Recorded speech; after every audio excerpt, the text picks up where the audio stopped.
Fucking give it. Come on, come on, motherfuckers, come on. Come on, motherfuckers, come on. Come on, come on, motherfuckers, come on. Come on, motherfuckers, come on. Come on, come on, motherfuckers, come on. Come on, motherfuckers, come on. Come on, motherfuckers, come on. Come on, motherfuckers, come on. Come on, motherfuckers, come on.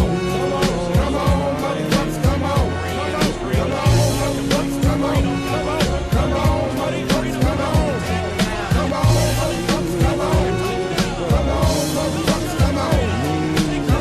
motherfuckers, come on. Come on, motherfuckers, come on. We're a minute away from kickoff, so we'll throw it to the legendary voice of in the eye. This time we'll pass. Stafford right down the middle. He's got a man wide open. It's caught by Massaquoi. 50, 40. So long, everybody. Massaquoi, touchdown. Stockton in the pocket, sets up, going for the end zone. Can he get it? Yeah! Yeah! Boykin looking for running room. He's got a convoy down the far sideline. 50, 40, 30, 20. Boykin, touchdown. Yes, sir. On the 27, it's second down and 12. We go wild dog with Sony. Nauta goes in motion left. Snap it to Michelle. He's running to the left. Angling. 25-20. Got a block from Brock. 50, 10, 5. Touchdown, touchdown, touchdown. Dogs win it. We're headed to Atlanta.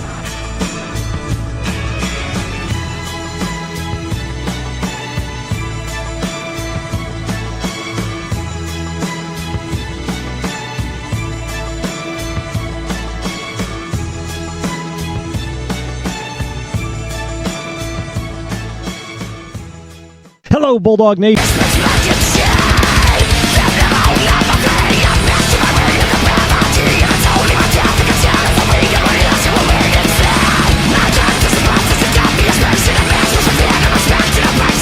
shot, 45, 50, 45, 40, 35. Nobody's gonna catch him. No shot, touchdown.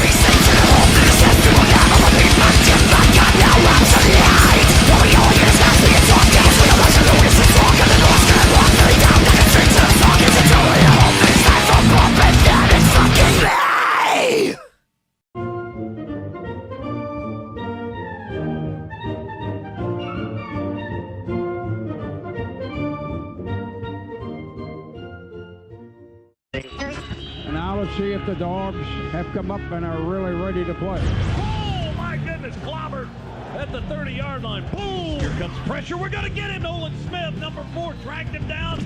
Bowers breaking away midfield. Bowers will take it to the house all the way. Intercepted. Keely Ringo at the 21. Off he goes. 40, 50, 45, 40, 10, 5. Touchdown, touchdown, touchdown. Georgia, a national championship for a new generation of Bulldogs.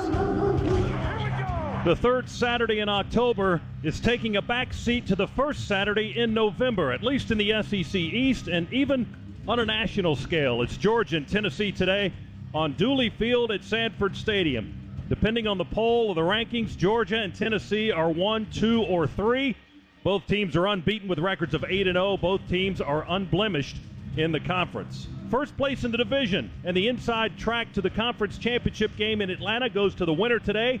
Playoff implications are also on the line with today's outcome. Other than that, it's just your normal run-of-the-mill Georgia-Tennessee matchup. Orange and white, red and black. Which team will take the wheel and steer itself to the top of the heap in the nation? Georgia and Tennessee are coming up in the 52nd meeting in the series. 93,000-plus screaming fans await the clash of pads, and we've got it coming up right after the Ford drive to kickoff here on the Georgia Bulldogs Sports Network. On the Georgia Bulldogs Sports Network, this is the Ford Drive to Kickoff. The Ford Drive to Kickoff is brought to you by Ford F-150, official truck of the Georgia Bulldogs. See your local Ford dealer today. Our coverage will continue after these messages. Welcome back to the Ford Drive to Kickoff. Once again, here's the voice of the Bulldogs, Scott Howard. Hey, welcome back. Tackle hard work and make weekends more fun in a new Ford F-150, the official truck of the Georgia Bulldogs. For great offers, see your local Ford dealer today. Both teams on the field going through warm-ups. The starting lineups for Georgia being played on the video board, and the fans are eating it up. I tell you what, this stadium has been packed for a while now. Continues to load up. Every seat will be filled, including the seat of Eric Zier, who's got Z's keys to a Georgia victory today. Z. Well, Scott, first, starting on the defensive side of the ball, this Tennessee offense, the much talked about Tennessee offense, is built on a couple of things, tempo and spacing. So how do you begin to minimize that? First, on tempo, we need to see 3 and outs as many times as we can get. 4 or 5 3 and outs to the game will bode well for the Dogs throughout this football game. Get this Tennessee offense off the field. Up-tempo offenses, they need that first down to get into their rhythm and gain some momentum. Don't allow that to happen. Get them off the field. Get our offense back on the field. In terms of spacing, this Tennessee offense, their receivers line up many times outside of the numbers, trying to create as many lanes as possible in the interior of the field. We have to shut down the middle of the football field today. Get up, no free releases inside. If they catch something inside, we need to knock them into tomorrow and make them pay every time they come inside. Also, we have to be multiple and get aggressive and not be afraid of it. Where you've seen Tennessee gash people this year is when opposing defenses have rushed with 4, tried to sit back in zone. They've lost people. It's resulted in big plays.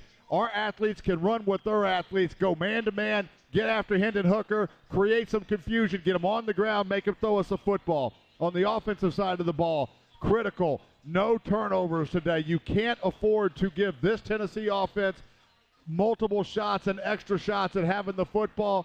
It's been the one thing that's kind of plagued us this year. We go through spurts where we turn it over. That can't happen today. We also have to win on first down. This Tennessee defense, while it's got some gaps, we can run against them. We can take shots, and we'll have some shots. This Tennessee defense is one that's playing with confidence. We get into 3rd and long. It could be an absolute challenge. Have to execute in the explosives as well. It's been something that we bring up every single week. Defenses are going to play us aggressive. They got that blueprint against us from the Missouri game. When we get shots, we're going to have shots today. We've got to go execute. And then finally, control the clock, play grown man football, and beat down this Tennessee defense and own it in that fashion. We do those things. Should be a fun afternoon. Z, Tennessee leads the SEC in turnover margin. They're +8. Georgia's dead even in turnovers now at 0 after starting +6 starting the season. But in the last 5 games, they're -6. But they've been able to overcome that with their talent and with their ability to beat teams despite, well, last week they turned it over 3 times against Florida and still won the game in handy fashion. Tennessee is a team that offensively they want to get you out of position. They score a lot of their touchdowns when defensive players are not where they're supposed to be. Both teams have capability for explosive plays. Kirby told me this week the explosive play factor might even be bigger than the turnover factor today. You buy into that? I'm not sure but listen, both are important today. When we have shots to get explosives, we need to get them. We need to make Tennessee, conversely, drive the football field. I wouldn't minimize the turnover issue that we've had here in recent weeks. As you mentioned, we started off the season +6. That's now gone the other way to where we're even on the year. We've been able to overcome that because the talent gap has been so much greater from other teams that we've played. We're going against the #1 team in the country right now, depending on which poll you look, but the one that counts, they're #1 right now. You turn it over to this football team with that offense, it's going to be a long afternoon. We've got to protect the football, get some takeaways of our own. We do that, we can control the clock and get some 3 and outs. All of a sudden, the dynamics of this game turn into our favor, and we're starting to play at our tempo. All right, that's Eric Zier. Georgia and Tennessee are coming up. We'll continue with more of the Ford Drive to Kickoff right after this on the Bulldogs Sports Network. Back here on the Ford Drive to Kickoff, Shock's got the coach as they head into the locker room. DJ.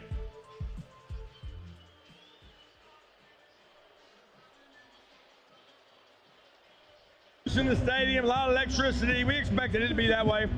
When you think about this offense and everything that goes into it, what's the #1 thing you guys got to make sure you get done versus this offense? We got to communicate and get lined up. They're going to make some plays. We got to do a good job communicating. No layups. All right, go get them. Go. All right, back up to you, Scott. All right, Shock. No layups. That's the key thing, and that's what Z and I were talking about a few moments ago. You can't just give them easy plays, wide open plays, broken coverages where they've got men running free, because that's a drop in the bucket. That will be a layup for Tennessee, and that's been the emphasis this week for the Georgia Bulldogs. This is the Ford Drive to Kickoff. Tackle hard work and make weekends more fun in a new Ford F-150, the official truck of the national champion Georgia Bulldogs. See your local Ford dealer today. We continue the countdown, less than 25 minutes from Georgia and Tennessee here at Dooley Field at Sanford Stadium. Back after this on the Georgia Bulldogs Sports Network. This is the Ford Drive to Kickoff. Now back to Scott Howard and Eric Zier. Yes, indeed it is the Ford Drive to Kickoff as we count you down to the opening moments of today's ball game between the Georgia Bulldogs and the Tennessee Volunteers. Tackle hard work and make weekends more fun in a new Ford F-150, the official truck of the Georgia Bulldogs. And for great offers, make sure you see your local Ford dealer today. Let's take a look across the SEC, brought to you by T-Mobile, bringing 5G to hometowns across the SEC and proud partner of the Georgia Bulldogs. As we look across the SEC, we'll take a look at the statistical leaders, and the rushing leader in the Southeastern Conference right now is Arkansas's Raheem Sanders. He's having a whale of a season for Coach Sam Pittman's Razorbacks, rushing for over 1,000 yards already, 1,041 yards. He leads Ole Miss's Quinshon Judkins by only 5 yards, however, and those two guys are the only ones over 1,000 yards rushing so far this season. Georgia's rushing leader is Dejon Edwards with 440 yards, averaging 6.2 yards per carry. The leading passer in the Southeastern Conference is Will Rogers of Mississippi State, 2,555 yards completed. Stetson Bennett, number 2 in the league, with 2,349 yards. And then right behind him is Tennessee's Hendon Hooker with 2,338 yards. The reception leader, also on Tennessee, Jalen Hyatt. We'll see him today. He's tied for first with most catches in the conference with 45. He's got 14 touchdown receptions, and that leads the nation. That is a school record for Tennessee. Dominic Lovett of Missouri, the Bulldogs faced him a few weeks ago. He shares the reception lead in the conference with 45 as well.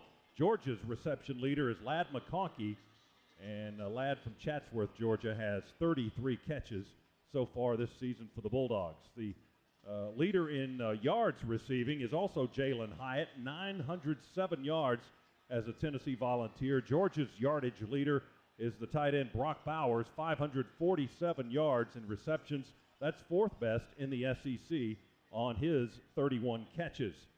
Some of the defensive numbers this season, the sacks leader in the conference is linebacker Drew Sanders of Arkansas. He's got 7 sacks thus far. Georgia's leader, Nolan Smith, unfortunately out for the season, the Bulldogs linebacker, with 3, and that's how his number will end for this season.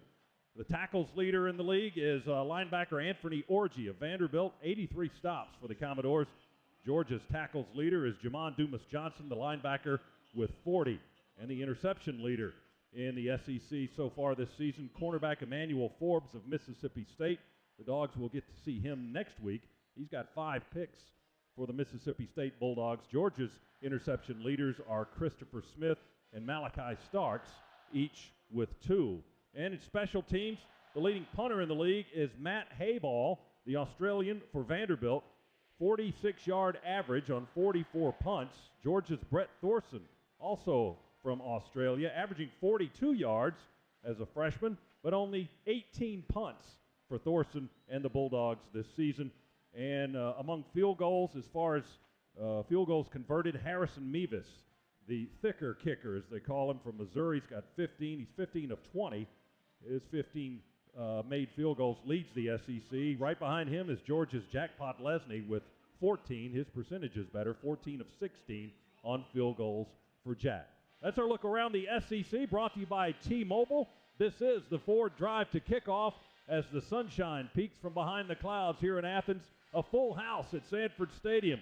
We'll be back for the kick as it is less than 18 minutes away. We'll continue right after this on the Georgia Bulldogs Sports Network.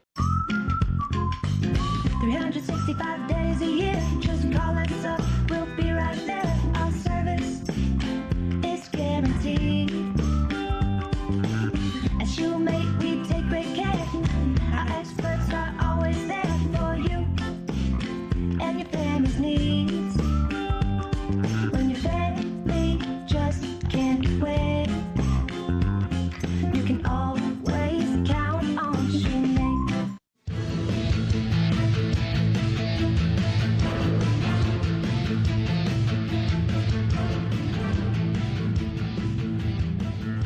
And across the state, this is where the dogs play. Man, there's going to be some property destroyed tonight. I want us to go out and execute, do the things we got to do, play to our standard, and go play fast. Dogs sometimes. A national championship for a new generation of Bulldogs. An old rival has risen to challenge the Dogs for SEC East supremacy. They go really fast. You know, they get a lot of at-bats, and our guys are excited.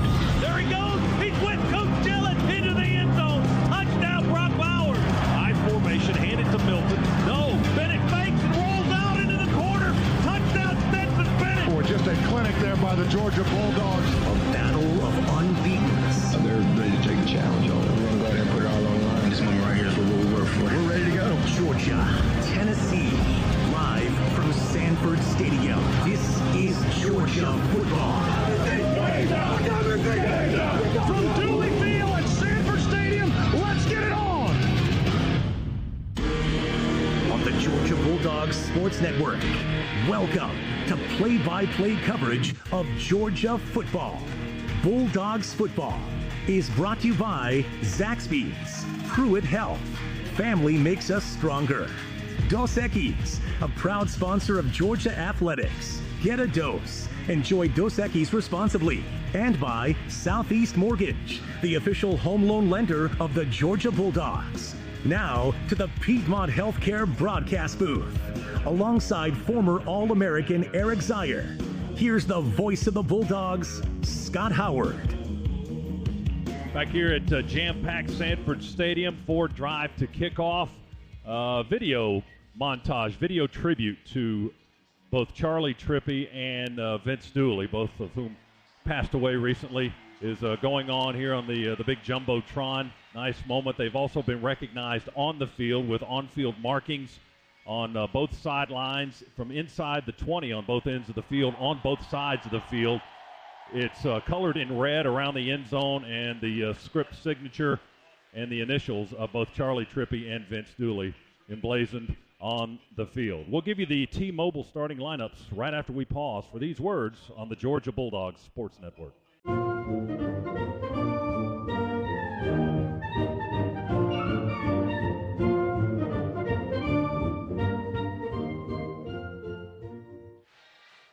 Now the Red Coat Marching Band with our performance of the national anthem moments ago. The flags around the state at half-staff by order of Georgia Governor Brian Kemp for the passing of Vince Dooley, and the flag just beyond the west end zone is at half-mast here at Sanford Stadium.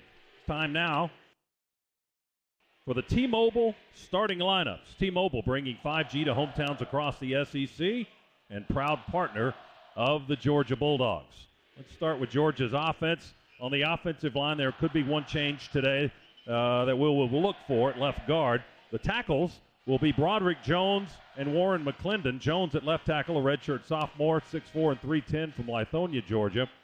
And Warren McClendon, right tackle, a junior, 6'4" and 300 from Brunswick, Georgia. We could see Devin Willock at the left guard spot in place of Xavier Truss, who was injured last week against Florida. Willock is a redshirt sophomore, 6'7", 335 from New Milford, New Jersey. The right guard, Tate Ratledge, a redshirt sophomore, 6'6" and 315 from Rome, Georgia. And in the middle, it's Cedric Van Pran, the center, redshirt sophomore, 6'4", 310 from New Orleans, Louisiana. The tight ends are Brock Bowers, a sophomore, 6'4", 230 from Napa, California, and Darnell Washington, 6'7", 270. He is a junior from Las Vegas, Nevada. His weight may be a pound or two more than what is given here on our sheet. The wide receivers, Marcus Rosemy-Jack Saint, a junior, 6'2", 195 from Pompano Beach, Florida, and Kieris Jackson, a senior from Fort Valley, Georgia, 6 feet and 200 pounds. Ladd McConkey as well, redshirt sophomore, 6 feet, 185 from Chatsworth, Georgia. The running backs today, Kenny McIntosh, a senior, 6'1", 210 from Fort Lauderdale, Florida. Georgia's leading rusher is Dejon Edwards. He's a junior, 5'11", 201 from Norman Park, Georgia. Let's hope we see Kendall Milton today, a junior, 6'1", 220 from Fresno, California. And the quarterback is Stetson Bennett, a senior, 5'11", and 190 from Blackshear, Georgia. Quickly on the defensive side, it looks like Tremel Walthour starting on the defensive front, a senior from Hinesville, Georgia. Zion Logue, a junior from Lebanon, Tennessee, and Nazir Stackhouse, a junior from Stone Mountain, Georgia. Jalen Carter also back today full-time, a junior from Apopka, Florida. The linebackers, Jamon Dumas Johnson, a sophomore from Hyattsville, Maryland. Smile Munden, a sophomore from Dallas, Georgia. And Robert Beal, a senior from Duluth, Georgia in the secondary. Keely Ringo, Kamari Lassiter are the corners. Ringo, redshirt sophomore from Tacoma, Washington. And Lassiter, a sophomore from Savannah, Georgia. The safeties are Christopher Smith and Malachi Starks. Smith, a senior from Atlanta, Georgia. Starks, a freshman from Jefferson, Georgia. And the nickel, Javon Bullard, a sophomore from Milledgeville, Georgia. That's your T-Mobile starting lineups. We're less than 10 minutes from kick here on the Ford Drive to kick off. Georgia and Tennessee are on the way here on the Bulldogs Sports Network.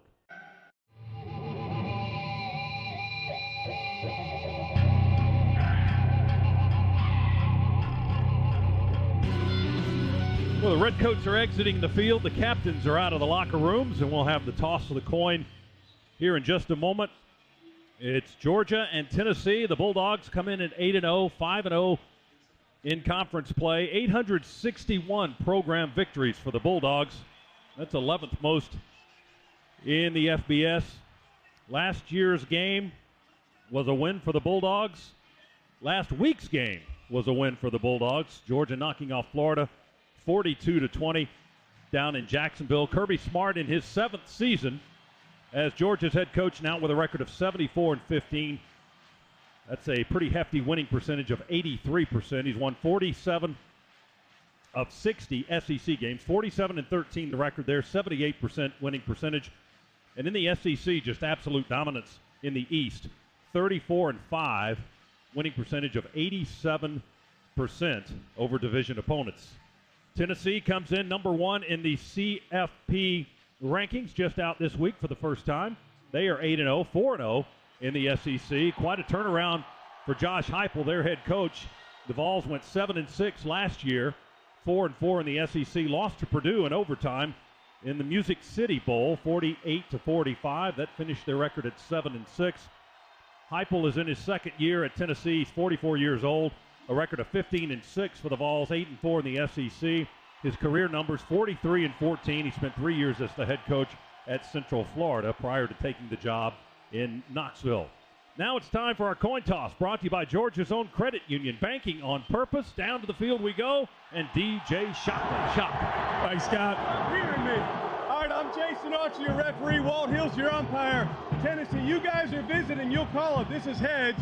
Georgia, the home team. That's tails. Call it before I flip it. Heads? I'm going to let it hit the ground. It is heads. You won the toss. You're going to defer. You're going to take the ball. All right, Scott, Dogs get the ball first. Let's go get it. Let's get it popping. So Tennessee wins the toss, and the Volunteers defer. We'll see Georgia's offense first, as Shock just told you, as both teams run out of their locker rooms during the toss of the coin. And we're almost ready for football, as it is time to tee it up between the hedges. Our opening kickoff, powered by Georgia Power. It doesn't matter where in the Peach State you are cheering on the Dogs today. Georgia Power is energizing your community. Visit georgiapower.com/community to learn more. All right, see, we've almost finished with all the talking, and now we're going to get ready to do some hitting here.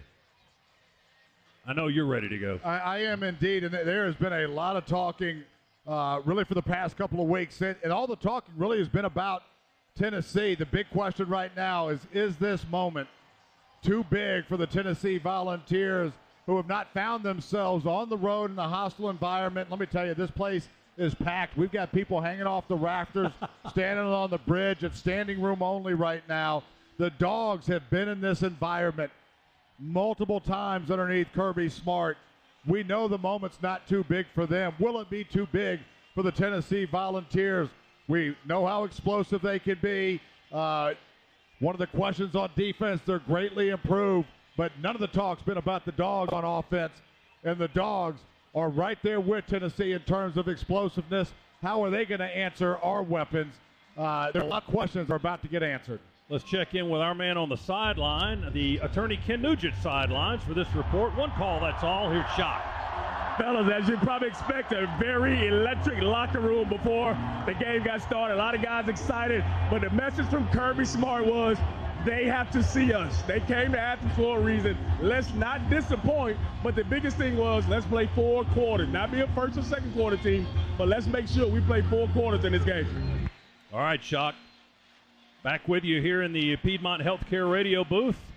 High above the field, nestled around the 44-yard line. Here at beautiful Sanford Stadium, the Champions for Charity game is on. Every time the Dogs win, Camp Twin Lakes, Salvation Army, and Children's Healthcare of Atlanta win, because Walton Gas will donate $1,000 to these local charities for every regular season win. And for every bowl game the Dogs win, Walton Gas will donate $5,000.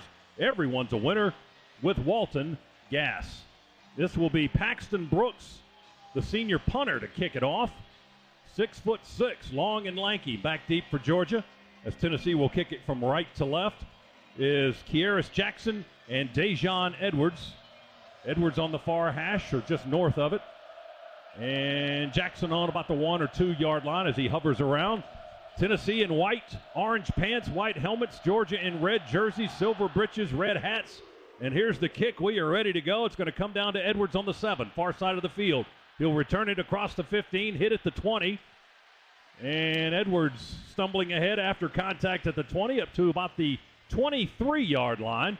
And that's where Georgia will have the football, 1st and 10, as this game is now underway. Coming into this game, Tennessee's shown a lot of cover 1 and cover 3, so a lot of single safety. They've been very aggressive. Important for the Dogs to win on 1st down, get ourselves into 2nd manageable, 2nd and short, 3rd and short situations, because Tennessee will pin their ears back and come. Dogs will go with Stetson Bennett in the shotgun. Kenny McIntosh in the backfield. We'll split 2 men out to the near side. The ball's on the far hash, moving right. So the wide side of the field is the near side. 2 receivers to the left as well. Bowers in the slot. We're going to run it. Gaping hole. McIntosh, 25, 30. Hit at the 31. Puts a hand on the turf. Falls down to the 32-yard line. Quick 9 yards. Jalen McCullough, the safety, makes the tackle for Tennessee. Georgia's going with some tempo. 2nd and 1, play fake to McIntosh. Throw it out in the left flat to Kieris Jackson. Nowhere to go there as Tennessee comes up with Danico Slaughter, the safety from Roswell, Georgia, to hit Jackson. A little bit of a lost yardage play there, about a half a yard. It'll be 3rd and a yard to go now. Ball just inside our 32-yard line. Quick flat there by Kieris. He bobbled that football a little bit and had to make sure he secured it. If not, we would have had the 1st down pretty easy. Big gaping hole on that 1st down run, though. Need a yard, 3rd down on our 32. Cedric Van Pran, the center, up over the football, a hand on it. Stetson Bennett talks to the offensive line. McIntosh to his left in the backfield. Toss it to Kenny Mack. Breaks a tackle in the backfield. Gets the 1st down and more across the 40 up to the 43-yard line. Blocking from Washington and Bowers, the tight ends on the left side for the Dogs. Boy, Tennessee had quick penetration just on the quick pitch. We were able to get outside and contain. Dogs going quickly, and Bennett will throw it over the middle and nearly picked off by the linebacker Banks at the 48-yard line. He couldn't hang on to it. He jumped in the air, had it right in his mitts, and dropped it. Fortunately for Georgia, that could have been an early disaster. It's an incomplete pass. It'll be 2nd and 10 for the Dogs. Well, I think Stetson thought that he came on a linebacker blitz there and was just trying to dump it over the middle to his big tight end. And you're right, fortunate there that one's not picked off and going the other way. 2nd and 10, Georgia, just underway. Ball's on our 43, moving to the right. Bennett in the shotgun, 3 receivers set, 2 to the right, 1 to the left. Stetson will throw in a crowd of traffic. He hits Brock Bowers at midfield on the logo, tumbles forward to the Tennessee 47-yard line, picks up a Scana Energy 1st down on a 10-yard gain. Nice read right there by Stetson Bennett. Tennessee's been showing single safety like we thought they would coming into the game. That time go to cover 2. We had Brock Bowers just on an inside slant from that slot position. Absolutely the right read to go against that coverage. Nice ball delivered. Nice catch by Brock for the first down. Dejon Edwards will check into the game for the first time in the backfield for the Dogs, and he'll get the carry here. Runs to the line. He fumbles the football. It's bouncing at the 50. Dogs are diving on it. Bennett had it. He lost it. Tennessee got the bounce. Couple of guys had it. We had a lineman dive on it. It squirted loose. Stetson had it. It came out of his hands. Tennessee's got the football. An early turnover goes in Tennessee's favor. They'll have the football on the Georgia 47-yard line, and look out. Well, the turnover bug has bitten us over the past couple of weeks. We talked about it coming into this football game. Dogs moving the ball almost at will right there. Ball just gets popped out of Dejon Edwards' hand. He was carrying it, had it in a good position. Just a Tennessee defender came in and swiped it away. I thought Stetson was going to be able to fall on it, but it got ripped away. Now, let's see if the Dogs' defense can answer. Tennessee will start on the Georgia 47-yard line. Two receivers to each side. Here's Hendon Hooker, the 6'4" transfer from Virginia Tech in at quarterback. Snap it back, throws it over the middle to Hyatt, catches it on a slant. Hyatt sprints to the far side. We hit him on the Georgia 40.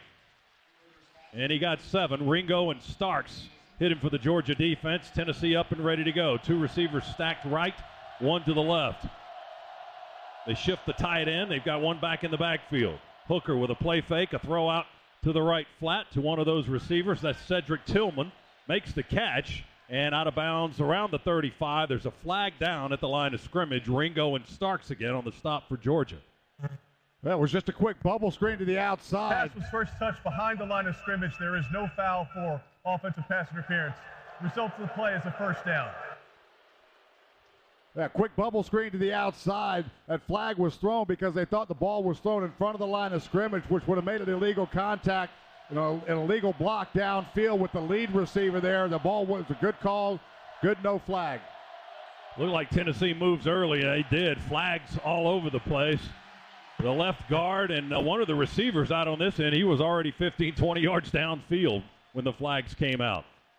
Ball start, offense, number 53. 5-yard penalty, remains first down. Fant was the guy that moved on this end, but it was the one of the interior linemen, Jeremiah Crawford, who moved early for Tennessee. He's at left guard. Dogs right now mixing up coverages early on, mixing up defensive fronts as well. They've gone with a couple of different looks. 3 defensive linemen with their hand in the ground, a couple of snaps with 4 defensive linemen with their hands in the ground as well. Tennessee ball back on the 40-and-a-half-yard line. 1st and 15. Tennessee's second most penalized team in the SEC this season. Snap it back to Hooker. Play fake. Stands in the pocket. Throws. A reaching catch on the far sideline by Tillman at the Georgia 30. Where are they going to mark him out? The 34. One guy's marking at the 34. One's up a little bit farther, but they'll bring it back on the 34. Ringo wrestles him out to the 34. He got about 6.5. 2nd down and 9 for Tennessee. Ball's on the Georgia 34. They're ready to go. Play fake again. Hooker stands and fires, connects with Hyatt on the 30. Jalen Hyatt, we tackle him back at the 30-and-a-half. Javon Bullard made contact immediately. It's going to be 3rd down and 5 as they got 4 more yards on that short pass play. Quick hitch there by Hyatt from the slot position. Good job by Bullard coming up. Open field tackle. 3rd down for Tennessee. Hooker throws it over the middle. Broken up, batted away by Smile Munden, the linebacker, between the hash marks. Trying to go to Fant, the tight end. Munden left his feet and batted it away, incomplete. It'll be 4th down. There's a... So, offense, number 80. 5-yard penalty, remains 3rd down. So Tennessee will back up with their second penalty back to the 35-yard line. Smile Munden made a heck of a play there. But Georgia will back them up and make it 3rd down and almost a full 10 back on the Georgia 35. Heavy dose right now from the Dogs. A zone blitz look.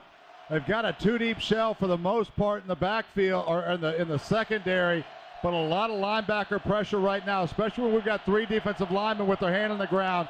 We brought 2 linebackers every time.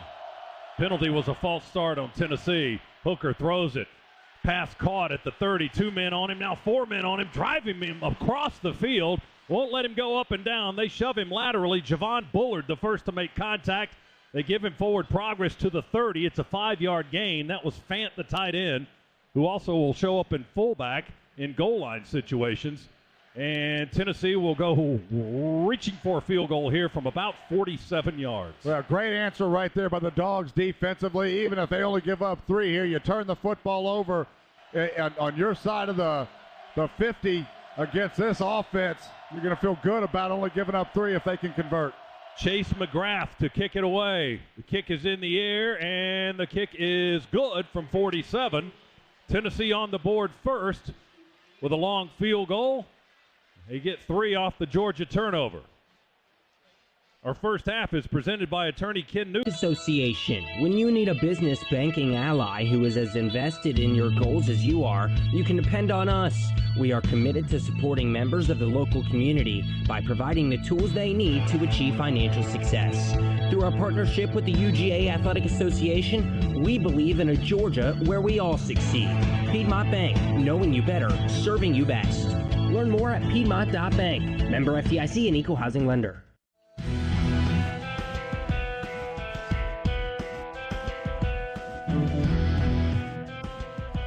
Back inside the Piedmont Healthcare radio booth here in the Larry Munson broadcast suite. Tennessee with a 3-0 lead as they kick it away. A high pooch kick going to come down short at the 17. It bounces. We play it on the bounce with Kearis Jackson on the near sideline. He'll field it and then step out of bounds around the 20-yard line. That's where Georgia will have the football. First half today presented by attorney Ken Nugent. Injured in a wreck. There's only one call. That's all. 1-800-CALL Ken. Your Georgia Metals drive summary for Tennessee. 6 plays, 17 yards, 2:50 on the clock. 47-yard field goal to give them a 3-0 lead. That's your drive summary brought to you by Georgia Metals. From a doghouse to a dog's house, Georgia Metals has got you covered. Well, minus the turnover, you like the job that the Dogs offensive line did on that first series. We've got some things that it looks like we can go do that we saw on tape that we do like. Got to protect the football, though. Can't give it back to them. Dogs on the near hash. Bennett in the shotgun. Play fake. Goes deep. Ball down the middle. And it is caught. Arian Smith. Sliding catch against 2 Tennessee defenders. Way down the field. Let's see where they spot it. Hold on. Got a flag back at the 29.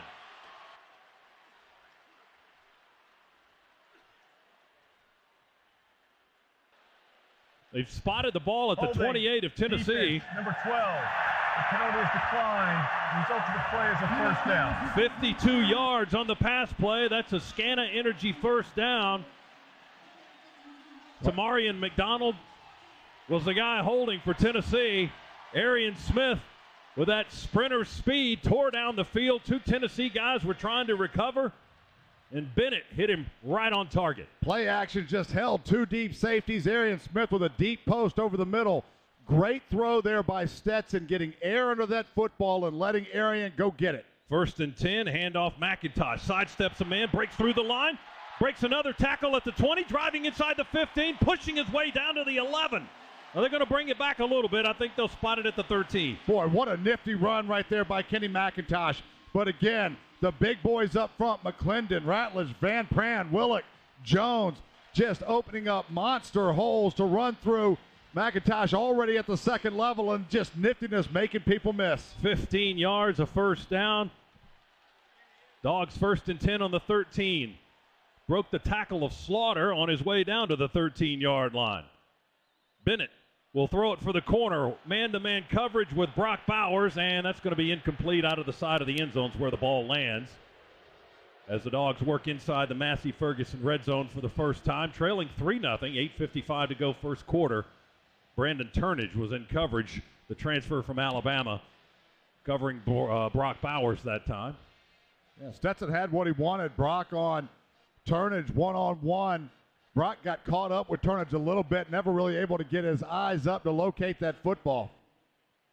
2nd down and 10 for the Dogs on the Tennessee 13, trying to answer that Tennessee field goal. Edwards in the backfield with Bennett. Shotgun snap, Stetson surveys, looks in the pocket, throws a dart into the end zone. No, incomplete. Darnell Washington falling face first on the turf about 2 yards deep in the end zone. Couldn't hang on to the football. Had position on his route.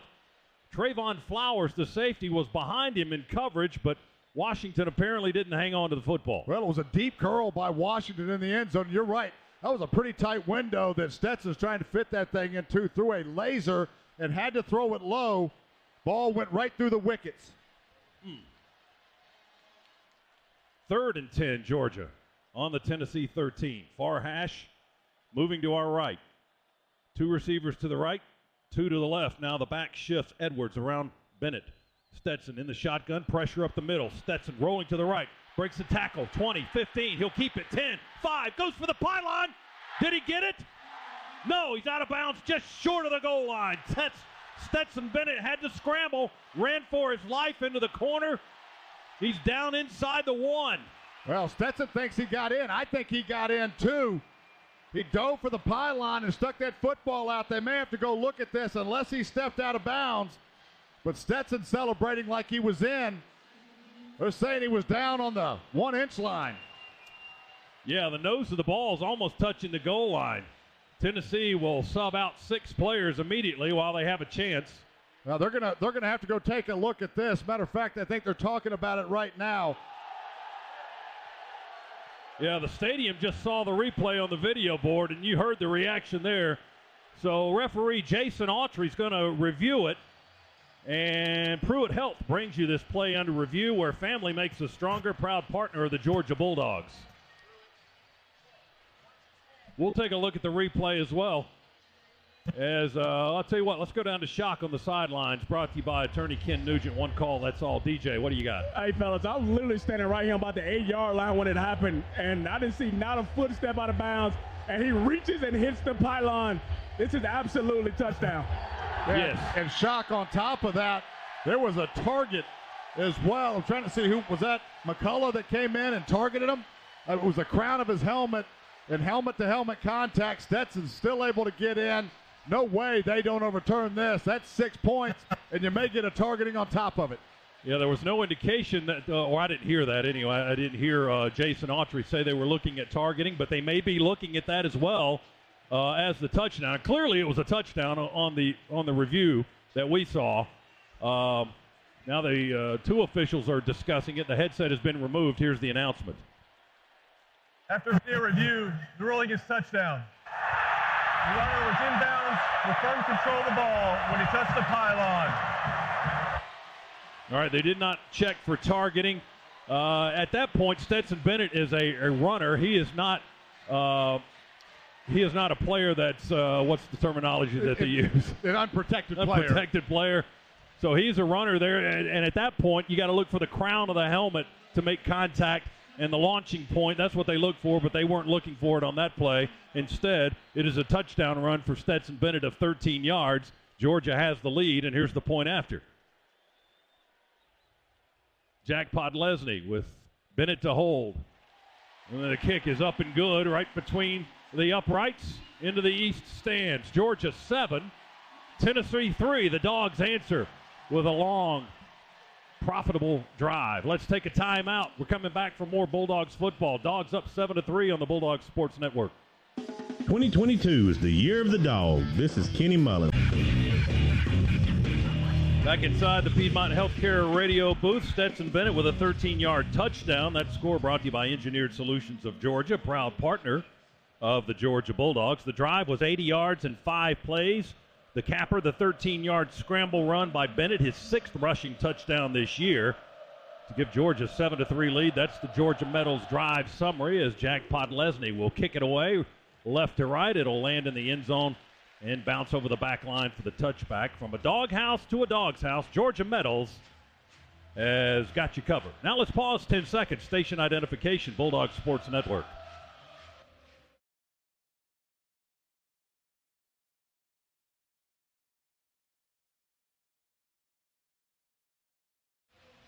The first half today presented by attorney Ken Nugent. Injured, you know who to call. There's only one call, 1-800-CALL-KEN. So the Dogs fumble on their first possession. Tennessee gets a field goal out of it. Georgia answers back with an 80-yard drive to take a 7-3 lead. First quarter with 8:32 remaining. And Volunteers with the ball again on their own 25. Hooker in the shotgun, takes the snap. Stands stoically in the pocket, throws it. The tight end, the other tight end, Jacob Warren, not Fant. Warren catches it on a quick slant, and he's tackled by Keely Ringo after a 6-yard pickup to the 31. Tennessee snaps it ready to go. They throw it to Warren again on the right flat. Catches it near the sideline at the 31, works his way up to the 35 or the 30. Well, they're going to spot him up to the 36, so he got the first down and got about 6 more yards. Tennessee loves to have wide splits at the time of the when they get up in formation and then attack the inside. The left side of their line just moved. Everybody was looking towards the sideline, but the left tackle. False start. Offense, number 54. 5-yard penalty. Makes first down. Gerald Mincy, the left tackle, was already in blocking mode, and nobody was even looking at it. He would have gotten away with it had the line judge on this side not dropped the flag. I think he may have been outside of the 92,000 here, the only guy that saw it. Yeah, Tennessee tried to walk somebody on late and kind of change their personnel. Mincy didn't know any of that was going on. It's so loud in here, couldn't hear anything, just takes off out of his stance. 2 tight ends in the formation for Tennessee here. Snap back to Hooker. Going to hand it off to Small. Small with a stiff arm. Angling this way. We go low and cut him down at the 35. Boy, great open field tackle again, that time by Lassiter. We just spread out that run and just forced him to get to the sideline. Lassiter waiting there. Second down. And hang on. Small may be shaken up on the play. He's taking a knee over closer to the Tennessee sideline and will stay there while Tennessee gets to take a breather here. And there's a TV timeout, so we'll take it with them with 7:21 to go. Injury timeout for Tennessee. Jabari Small, the running back, has taken a knee on the field, and they'll check him out. Georgia 7, Tennessee 3. Back after this, Bulldog Sports Network. When you get the delicious Zaxby's chicken finger plate, one sauce is just never enough. But don't worry, because we have 12 dippable flavor pack sauces to go with every hand-breaded chicken finger we bite. Select one from our 12 sauce options. Endless sauce abilities, only at Zaxby's. This football season, the Bulldogs won't be the only ones scoring. Let First Franklin Financial help you score the cash you need with a loan up to $15,000. At First Franklin. Listen up, Dog fans. There's bad weather coming, and don't let it ruin your.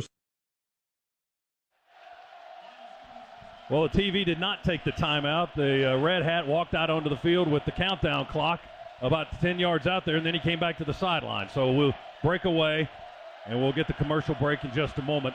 But play will continue here on 2nd down and 12 for Tennessee. The ball's on their 35-yard line. They're moving left.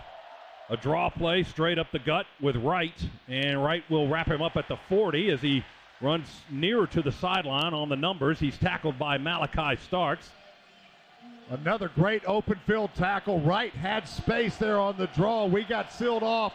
Both of our linebackers got sealed off. Wright had running room, but Malachi Starks, along with so many other dogs early in this football game, great open field tackle. 3rd and 6, Tennessee play fake, deep ball to Hyatt, and he overthrows Hendon Hooker. Had about a step on the cover man on the far side, Christopher Smith, on the far sideline, and Hooker really aired it out. The ball lands over everybody's head by about 2 yards.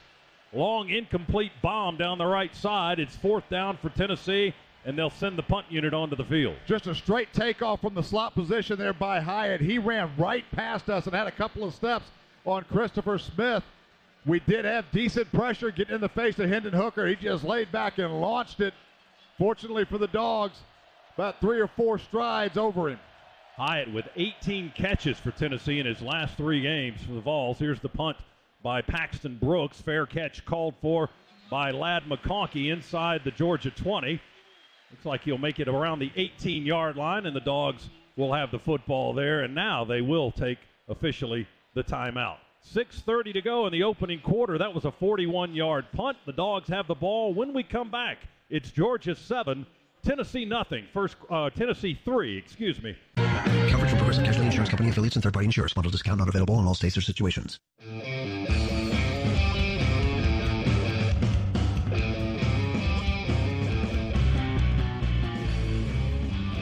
Back inside the Piedmont Healthcare radio booth here at Sanford Stadium. Georgia 1st and 10 on its 18-yard line, leading 7-3 here first quarter. Stretch handoff. Dejon Edwards tries to bounce outside, and he pays for it there. Tennessee behind the line will make the stop at the 15-yard line. Linebacker Jeremy Banks, and they'll spot him forward at the 16, so it's a 2-yard loss for Edwards. Dogs behind the sticks here on second down. Our first half presented by attorney Ken Nugent. Injured in a wreck. There's only one call. That's all. 1-800-CALL Ken. Yeah, Dejon bounced that one out. Looked like he may have had a little alley if he would have just taken that north and south, but pretty well defended. Dejon was reading the block, I believe, of Erickson, and just the Tennessee defender was on the wrong side of him, forcing him to bounce outside. Yeah, Erickson at right guard, or left guard now, excuse me. Bennett will throw. The pass is caught by the tight end, Bowers, at the 23. Tennessee right on him with Trayvon Flowers, the safety. No run after catch there, but Bowers pulls his defender for about another yard to the 24-yard line. A gain of 8. It'll be third down, however, for the Dogs. Third down and about 4 yards to go, maybe a tad more than that. Dogs ready to play. Tennessee's defense still moving around. We'll send 3 receivers out to the left and 1 to the right. Edwards in the backfield with Bennett here on this third down play from our 24-yard line.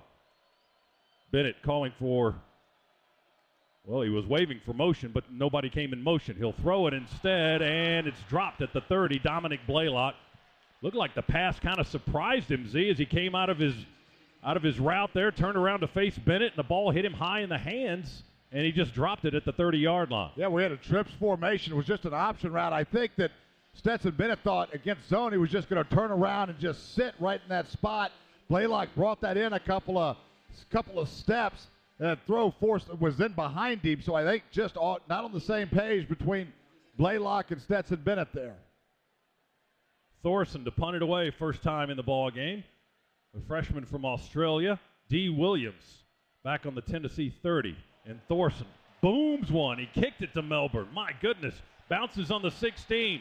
Taking a roll into the corner. Coffin corner. Wow, what a kick. Looks like it might be out at the 1 or inside the 1.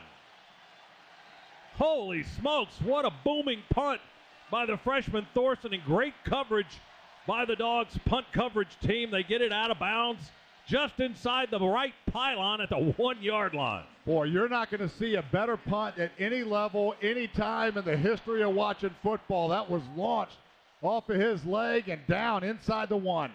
75-yard punt. Thorson down on the 1. Marcus Rosemy, Jack Sate got it out of bounds on the right sideline. My goodness, so Tennessee's got 99 yards in front of them. Games tomorrow, back here for this one today, and supporting the Bulldogs. And Georgia football is brought to you in part by your Atlanta area BMW centers, providing legendary performance, exceptional offers, and a premium ownership experience. At BMW, they only make one thing, the ultimate driving machine. Visit BMWATL.com today, proud sponsor of Georgia Athletics. Scott, you think this is going to be loud down in that end zone right next to the student section right now? This place is about to erupt. Tennessee will huddle, a short huddle in the end zone, about 2 yards deep. And here comes the noise. 2 tight ends, Warren and Fant, in the formation for Tennessee. Hooker stands midway deep in the end zone with 1 back behind him. Going to hand it off to that back. Wright breaks through to the 5, not quite to the 5. He gets covered up by Munden and Starks, and Dumas Johnson with first contact for the Bulldogs, but a quick 3-yard gain for Tennessee out to the 4. They line up and snap it. Wright again trying to bounce out to the near side. We'll chase him laterally to the near sideline and roll him out of bounds around the 5 or the 6. Malachi Starks from his safety spot, the freshman from Jefferson, with a nice tackle there. Only a half-yard gain. Tennessee's on the 5. Another great open field tackle there by Malachi Starks. That's a couple for him. Now you've got Jalen Carter coming back into the game. Michael Williams coming back into the game as well. And this crowd getting amped up on third down. A little bit of racket on that end of the field. Third down, 6 for Tennessee. They're on their own 5. Snap back to Hooker. He stands in the end zone. Oh, we drill it. The ball came out. Fight for it. Who's got it? It's on the 1. It might be in the end zone. I can't tell. They're saying he got out. I don't know how he got out. Did they get a safety? He got out? What's the ruling? The officials are covering up on the 1. Oh, he fumbled the ball. Carter hit him. He fumbled the football, Z, and then after that, the scramble was on. I guess Tennessee recovered it. What I want to look at is, did he throw the football out of the end zone? We look at a replay. Carter hit him when his arm was launched back. He never threw it forward, and the ball came out on that play. He may be down. That ball may have popped out when he hit the ground. That may very well be a safety. The officials are still huddling right on the goal line. Tennessee's already got the punt team out there. Georgia's got its punt return team out.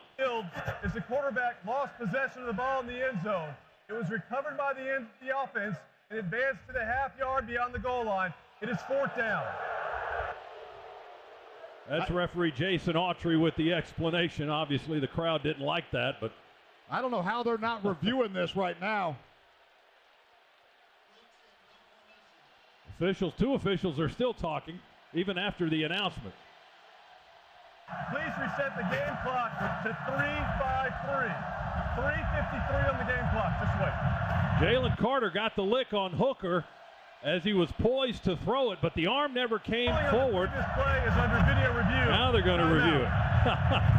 Now they'll review it.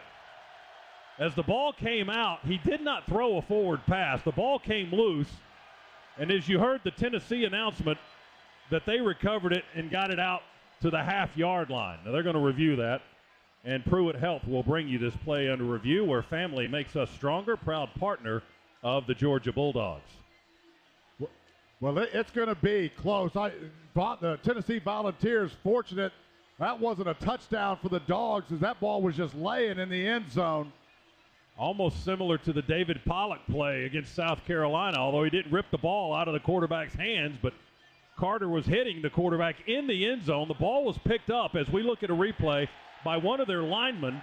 I think it was Sproggins, their right guard, who picked it up, and they may have tackled him in the end zone. I'm not sure. Well, it's going to be close. It's just, can you get a good enough view of when his knee came down and where was the ball in relationship to the goal line? It is mighty, mighty close. It looks like, from a couple of angles we've seen, that's a safety. Now, the ruling on the field is that it came out of the end zone, and it's on the 1, so they're going to need video evidence to prove otherwise. Otherwise, the call will stand as it is on the field, and Tennessee will be kicking from their own inch line. And while we wait for the announcement, we'll tell you that Barbasol Shaving Cream is a sponsor of Georgia football. Choose Barbasol Shaving Cream for a thick lather and close, comfortable shave. Barbasol, the American original for over 100 years. Better by Barbasol. And this will be a close shave on this call as well. I mean, the ball is just, if it's out of the end zone, it's an inch or two at best. And that's where they've got it. They've got it placed where the ball was essentially where the runner, the offensive lineman that picked it up, where he came down. As his body came forward, that's kind of where he lost the football when his elbows hit the ground, so there was no fumble when he had the football. But the question is, the nose of that football did not look like it had crossed the goal line when he was down. Nazir Stackhouse was one of the guys trying to wrangle the offensive lineman who had picked up the loose football and tried to drive him into the turf. But Sproggins had a little bit of forward momentum and trying desperately to get the ball out over the goal line so they wouldn't get a safety.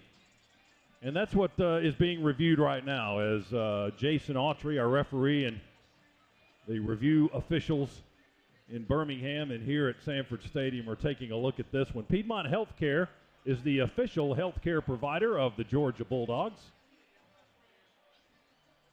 That was great pressure there by Jalen Carter that originally dislodged the football from Hendon Hooker, and the ball just sat there painfully if you're a dog until Tennessee finally picked it up. Well, Georgia's fumble was recovered by Tennessee earlier in this quarter. They went on to get a field goal out of that. Georgia then drove 80 yards in 5 plays, and Stetson Bennett scored on a 13-yard run. Now Tennessee has fumbled. They recovered their own fumble, but did they get it out of the end zone? Well, we just saw a view there where it looked like Tennessee had their knee on the ground and that ball had not broken the plane of the goal line. Play still being reviewed. This one's taking a while. And both teams are huddled on their sidelines as the crowd buzzes here at Sanford Stadium. Some dark clouds over on the north side of the stands. Hopefully the rain stays away. They're still looking at it. My goodness. There must be a lot to unpack here. This has got to be a safety. The only thing they don't have right now is a good angle looking straight down the goal line. The pylon cam here is on the other side where you've got a bunch of bodies that are in the way. Here's Jason Autry. After video review, the ruling on the field stands. 4th down, half yard beyond the goal line. Oh, after all that, they were looking anyway, apparently, and just couldn't find the evidence to overturn it. So Tennessee will kick out of the end zone. Not so bad, Dog fans. Georgia will get the football and hopefully in good shape here as 6'6" punter Paxton Brooks will have his heels on the back line of the end zone. The Dogs with 7 guys on the line right now. 2 more behind them. And the deep man is Ladd McConkey, and he's in plus territory to field the punt here. He's standing at the Tennessee 42. And the noise will grow a little bit more as Tennessee tries to kick it out of a deep hole. So short field here, look out. Georgia not going to bring the block. They're going to set up a return, and the punt will hang in the air. A spiral. Dogs will make a fair catch with McConkey at the 36 or 37-yard line. 36-yard punt, they'll call it. Ladd McConkey, and Georgia will have outstanding field position here. 1st and 10 at the Tennessee 37-yard line after a great defensive series, but it all goes back to the Thorson punt. Better than 70 yards, and he kicked them down inside the 1. Let's check in with Shock, Ken Nugent, attorney Ken Nugent sidelines. One call, that's all, DJ. Hey, fellas, one quick thing. As they were reviewing that play, Stetson came over to Thorson, pointed at him and said, "This is because of you." That's the leadership you like from 13. And he's exactly right. That's what set up the whole series. 1st and 10, Georgia. Bennett's gone under center now. Lone setback is Edwards. Play fake. Roll to the right a little bit. Set and throw. Deep ball for McConkey. He's open. That's a touchdown. He slides into the end zone. He was 5 yards behind his man. He beat the dickens out of Slaughter. Slaughter got slaughtered, and McConkey with 6. Boy, touchdown, Georgia. Out and up there by McConkey, and you're right. Slaughter bit on the out. Nobody was there, and then Stetson Bennett delivered a strike. It was play action in the backfield. Half little roll there by Stetson Bennett. Nobody was in his face. There's not an easier pitch and catch that you're going to find. 37 yards. And again, let's go back to Brett Thorson. That was because of you, buddy. Thorson with an amazing punt. That touchdown brought to you by Engineered Solutions of Georgia, proud partner of the Georgia Bulldogs. Georgia goes for the extra point here with Jackpot Lesney. Walker to snap, Bennett to hold, Pod to kick it. It's good, and it's 14-3. Dogs with the lead. 3:32 to go, first quarter. That was a one-play, 37-yard scoring drive. It took 7 seconds off the clock for Stetson Bennett, and because he was able to sell that out so much, just left Tennessee standing there. Bulldogs football brought to you in part today by Dos Equis, proud partner of Georgia Athletics. Get a dose and enjoy Dos Equis responsibly. Here's the kick by Pod to Jimmy Holiday, the deep man. Waves for the fair catch, backs up in the end zone, and makes the grab about 2 or 3 yards deep. He'll take the fair catch and the touchback, and Tennessee will have the ball at the 25-yard line. 14-3 Dogs as we get towards the end of the first quarter here. Still 3:32 remaining. Hendon Hooker, 7 out of 8 on the afternoon so far, 39 yards. Wright, the leading rusher, 3 attempts, 10 yards. But the ball's right now averaging 1.8 yards per rush. Jalen Wright is in the game. Jabari Small was shaken up a little bit earlier. He's not in there on this series yet, anyway. Ball's on the near hash. Tennessee in white and orange pants, moving left. They send a man in motion. That's Tillman. Handed off to right. He's trying to swing to the outside. He gets the corner, crosses the 30, and chased out of bounds at the 36-yard line. He got 11 quick yards. Chased into the Tennessee sideline, and Tennessee ready to go after picking up a first down on the first play of the series. Boy, it doesn't happen very often, but we got caught at a bad angle and lost contain immediately on that. Now the ball's on the far hash. Hooker with a play fake, stands in the pocket and throws. We're chasing after him with Munden. Grab the legs, can't get it. Hooker going to dance out of bounds on the near sideline. Ran all the way across the field. We chase him out of bounds around the 40 or so. Tyke Smith, the nickel, chased him out of bounds. They'll mark it back at the 38, however. It's only a 2-yard gain. Second down and 8 for all that running. Second 8, Tennessee. They're on their own 38-yard line. They run it up the middle into a pile, crossing the 40, and surging ahead to the 41-yard line. Is that right on the carry? Robert Beal, the linebacker, with the tackle. Ball's at the 41. They got 3. It's going to be third down for Tennessee. Third down and about 5 yards to go for the Vols on their own 41-yard line. Hooker in the pocket. We hit him. He throws it. A diving effort and incomplete. Incomplete. Hyatt tried to go low around the 50 on the Georgia sideline, and the ball skips into his arms as he was trying to go face first into the grass and scoop it up. But we were hitting Hooker as he was delivering that pass, and it comes up incomplete. Yeah, that's all pressure there from Georgia. We were able to get that pressure, only rushing 4. The Dogs have been providing a heavy dose of dog blitzes, so linebacker blitzes. That time we show linebacker pressure, drop into coverage, still able to get contact on Hooker, only rushing 4. From the 41, we bring pressure right up the gut. Brooks gets it off. A high hanging spiral going to come down the tip of the ball first. They hit McConkey. Fair catch interference. Flag is down. Ball is loose. Tennessee recovers it, but they clobbered McConkey after he called the catch. And it's going to be Georgia's football with some bonus yardage coming. Yeah, no doubt about that one. Another break there for the Dogs. Again, Georgia in business. Going to be pretty solid field position. 37 yards on the punt that time, and we'll get the announcement from Jason Avery, the referee. Kick catch interference, kicking, team number 36. 15-yard penalty from the spot of the foul. First down, Georgia. Jason Autry is the referee. And it was William Wright who interfered for Tennessee. He was flagged for the 15-yard penalty. So that'll put Georgia in a little bit better position now as they spot the ball down at the Bulldog 36-yard line. 2 minutes and 14 seconds to go still here in the first quarter, and the Dogs have a 14-3 lead over Tennessee. Ball's on the far hash. Georgia in red, silver, and red hats. Moving to our right, Bennett in the shotgun. Branson Robinson, the freshman, in the backfield with him to his left. Robinson will get the carry, running behind the tight end and one of the guards.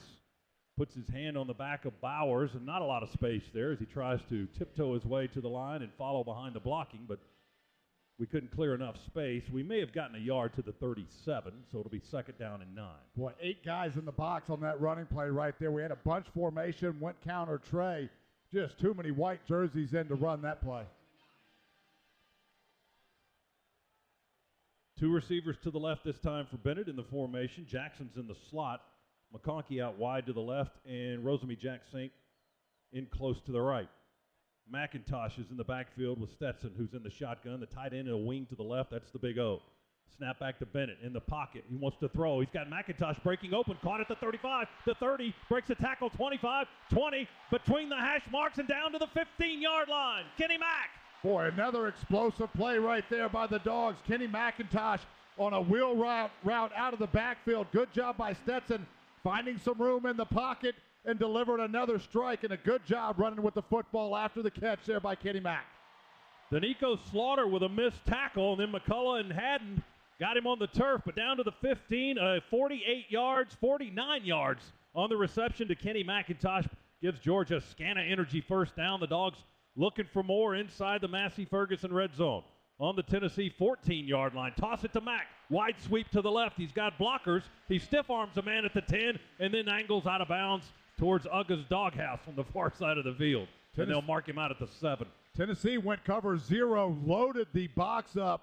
We had one receiver split out to the outside. He was man-to-man. We throw the quick pitch anyway into that defensive look. Able to get outside and contain. Nice pickup on first down. Dogs having the way. Outstanding 7 yards on first down. It's second down and 3 inside the 10. Dogs with a 14-3 lead, looking to add to it as Dejon Edwards is in the backfield now. Ball's on the far hash. Bennett going to give it to Dejon, looking for a hole at left tackle. Gets to the 5. The pile may have gone to the 4, and then they push Edwards back. Several white jerseys and orange pants driving Edwards back on the other side of the 5, but I think Dejon got the first down. He did. Banks and McDonald, the linebackers for Tennessee, making contact, but give Edwards yardage to the 4. It's going to be goal to go, and that's going to be the last play of quarter number 1. What an end to the first quarter by Georgia. Strong after they fumbled on their first possession, and Tennessee got 3 out of it. It's all Dogs in the next 13 minutes or so. Georgia 14-3. Dogs on the doorstep when we come back for the second quarter on the Georgia Bulldogs Sports Network. This holiday, whether you're roasting a... It's goal to go. First down on the Tennessee 4 for the Georgia offense when play comes back in. Dogs now looking directly into the sun, and against this Tennessee offense, with as explosive as they are, every time you get down here, you want 7. Going to toss it to Kenny McIntosh, and he's upended at the 5, trying to sweep wide to the right from the near hash. He was hit on the far hash by Tennessee's Latrell Bumpus, the defensive end from Savannah, Tennessee, and that's going to be a loss of a yard on the play, back to the 5. So still goal to go for the Dogs on the 2. Crowd's got to get back in it after the timeout. Yeah, no doubt about that. Although we don't need them too loud right now with the Dogs on offense. What'll get them back into this very quickly is finding pay dirt. 3 receivers left, 1 to the right. Bennett in the shotgun with Kenny Mack in the backfield. From the 5, second down. Claps his hands. Bennett with the ball. Looks to the left, throws it back line of the end zone. Reaching catch. He got the feet in. Touchdown. Marcus Rosemy. Jack Saint with a brilliant leaping catch right under the goalpost. Boy, and what a throw there by Stetson Bennett. There was all kinds of traffic down there. Stetson throws it high over a Tennessee defender where only his guy can get it. And Rosemy Jack Saint with the hops. Well, you talk about high. He almost hit the crossbar on the upright, and that's how high Rosemy Jack Saint went up to get it. 5-yard touchdown throw, number 2 on the afternoon for Stetson Bennett, and it's about to be 21-0. Boy, Rosemy Jack Saint able to go up that high and get not just 1 foot in, got both feet in, a no-doubter. Great protection by the offensive line. Great throw by Stetson. An even better catch. And Dogs, a quick 21 points. I keep taking points off the Tennessee scoreboard. It's about to be 21-3. Excuse me. Here's the point after by Pod. And the kick into the west end zone, right into the net. It's good. It may have been close to the uprights because both of those officials had to look at each other and said, did that go through? It may have hit the upright. It went through. You may be right. Georgia 21, now Tennessee 3. That touchdown throw and catch is brought to you by Engineered Solutions of Georgia, proud partner. And then Karam Den, so nice break there by, or for the Dogs to convert that. Pod ready to kick it away from right to left. He'll put his foot into this one. A high end over end kick going to come down a yard deep in the end zone. Tennessee will take the touchback there as they call for the fair catch in the end zone. So the Vols will have the ball on the 25, down 18 points, but way too much time for celebrating to begin this early in the game. 14-17 to go in quarter number 2. Yeah, this Tennessee offense can get points in bunches, and they can get them quick with as up-tempo as they go. A lot of football left, long way to go in this game, but you like where the Dogs are right now, and the Dog Nation sitting in the stands here at Sanford Stadium like what they see. Ball's on the 25, 2 receivers to each side. Hooker with a play fake out of the shotgun, stands in the pocket, now forced out to the right. He's stopped by Tramel Walthour, who will get the sack. Hooker tried to step up in the pocket and leak out to the left, and Walthour was right on the edge and wraps him up around the hips to bring him down for a 1-yard loss. Boy, great job in coverage there by the Dogs. We went 2-man, so man-to-man underneath, 2 high safeties, nowhere for Hooker to go with the football. Tennessee, 2nd down and 10.5 or so now. Ball just inside their 25. Fake Hooker. Again, he'll pull it out and throw to the left, and a high catch made around the 30 or the 31 by Brew McCoy. Transfer from Southern Cal, tackled immediately by Kamari Lassiter, the corner on that side. But they're spotted at the 30-yard line. They got 5.5. 3rd down and 5 for Tennessee. Dogs went cover 3 that time. Just McCoy just ran a little 5-yard hitch. Lassiter up very quickly to make the play. Oh, we bring the house. Hooker throws, incomplete. Here come flags on the quick slant. Pass was incomplete, trying to go to the tight end, Jacob Warren. Christopher Smith may be flagged for interference. Yeah, Christopher Smith just got there too quick. I don't think that ball would have been caught. A little unfortunate there for the Dogs. But Christopher Smith clearly made contact. Holding defense, number 22. 10-yard penalty from the previous spot. Includes an automatic first down. Well, they called Javon Bullard's number. It said defensive holding, not pass interference, so maybe there were multiple infractions, and that's the one that got caught. Tennessee up to the 40 with the penalty and the first down on the penalty. Actually, the ball almost to the 41 of Tennessee. Boy, this crowd immediately getting back into it as well. Just the roar deafening right now. Well, let's hope that's the break that Tennessee doesn't use. Dogs with 3 down linemen right now. They creep the nickel up on the edge, and they'll run it straight up the hash mark. Bullard got a hit in on the near sideline as Jabari Small is the ball carrier, and Bullard credits for the tackle. The sophomore from Milledgeville crept in from the near side and came down the line to make the stop. A quick 3 yards for Tennessee. Now they'll throw it out in the left flat after a quick snap. Ball up to the 46. Brew McCoy the reception. Lassiter pushes him out of bounds at the 46-yard line. A couple more for the Vols, and it's 3rd down and 5 again. Ball's on the 46 of Tennessee. Quick bubble screen there out to the left. Good job by Malachi Stark attacking from the inside.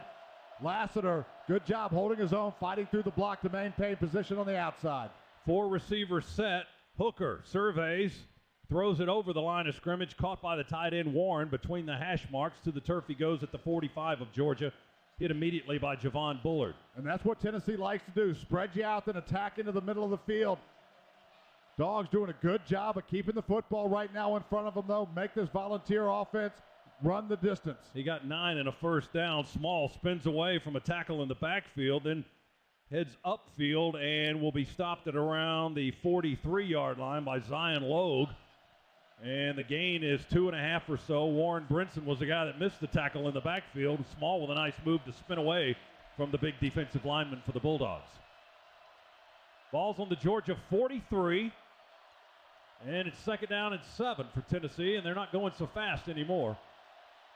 Well, maybe a little bit of confusion trying to get the right play in. Looks like they've got it now and getting lined up, ready to snap. Noise grows as Tennessee heads into the east end zone. Hooker to throw and broken up, flagged down, broken up at the 35 by Ringo. Hooked up with Cedric Tillman, the receiver for Tennessee, and a flag gets thrown at the 34. Boy, Kirby Smart does not like that call. I don't either. Defense number 5. 10-yard penalty from the previous spot, includes an automatic first down. Over the second time, they call a hold on Georgia on the defense. We've got a player shaken up as well. Injured player and going to take a TV timeout. That's Michael Williams, the player shaken up. He's being tended to right now. We'll take a break with 11:23 to go, second quarter. It's Georgia 21, Tennessee 3 on the Georgia Bulldogs Sports Network. Parts.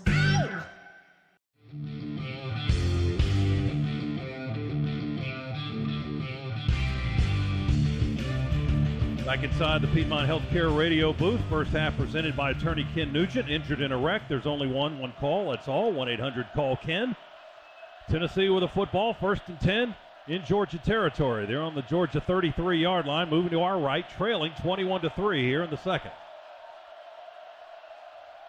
Dogs defense moving around. We bring 4. Hooker with a play fake, rush up the middle. He'll get the ball out of his hands, throw it, caught by Tillman on the near sideline.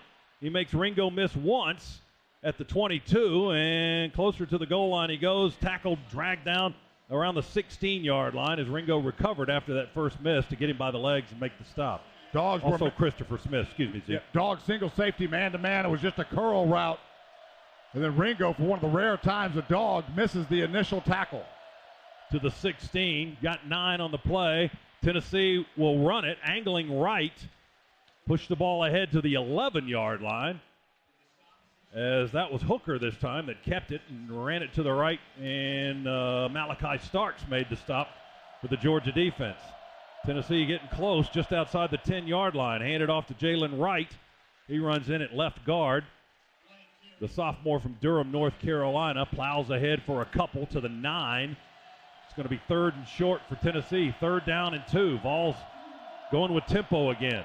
Man in motion, and their left tackle moved early. Darnell Wright. False start on Tennessee. We'll give credit to the Dog fans in the student section. The band right over to Tennessee's left. It's the loudest part of the stadium. 5th penalty on the Vols here in the first half. As we said earlier, they're the 2nd most penalized team in the league. Let's go down to Shock on the sidelines, brought to you by attorney Ken Nugent. Shock. Fellas, one thing as we saw when Keely Ringo got the penalty, Kirby came up to him and said, stay physical with him. I love to play. He wants the DBs to continue to play physical on these receivers. And that they are. Thanks, Shock. Ball back on the 14 for the Volunteers. And a snap back to Hooker, and flags down again for Tennessee. Another false start by the Vols. This one was on the defensive line shift. We've seen it now for a couple of seasons. Dogs shift late with that defensive line. Then it just creates movement. It's such a quick, violent shift with that Dog defensive front. We've seen it over and over again. Now, 3rd and 12. They're behind the chains. Ball's back on the 19 now for Tennessee. 9 of their 11 are huddling up right around the football. There's 2 receivers out wide to the left. The ball's on the near hash. Tennessee moving towards the east end zone to our right.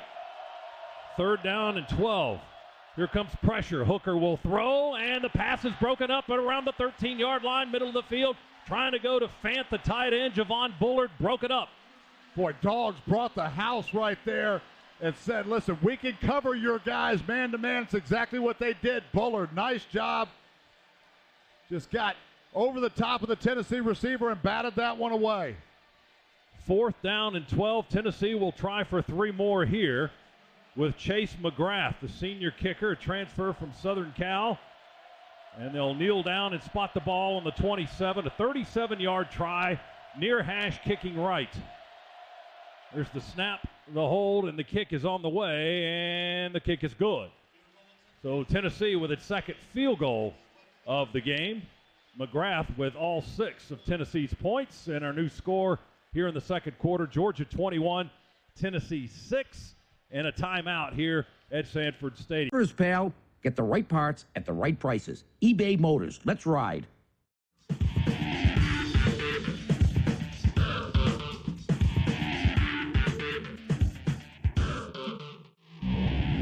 Back inside the Piedmont Healthcare radio booth here at Sanford Stadium. Our first half presented by attorney Ken Nugent. Injured in a wreck, there's only one call, that's all. 1-800-CALL-KEN. Tennessee to kick it away with Paxton Brooks, their punter. Ball teed up between the hash marks on the 35-yard line. As he approaches, he will put his leg into this one and angle it towards the near sideline. Backing up is Dejon Edwards. Straddles the goal line, but he waved for the fair catch, I think, or just he did, okay. The ball went into the end zone, too, about a yard deep, and Georgia will have it on the touchback at the 25-yard line.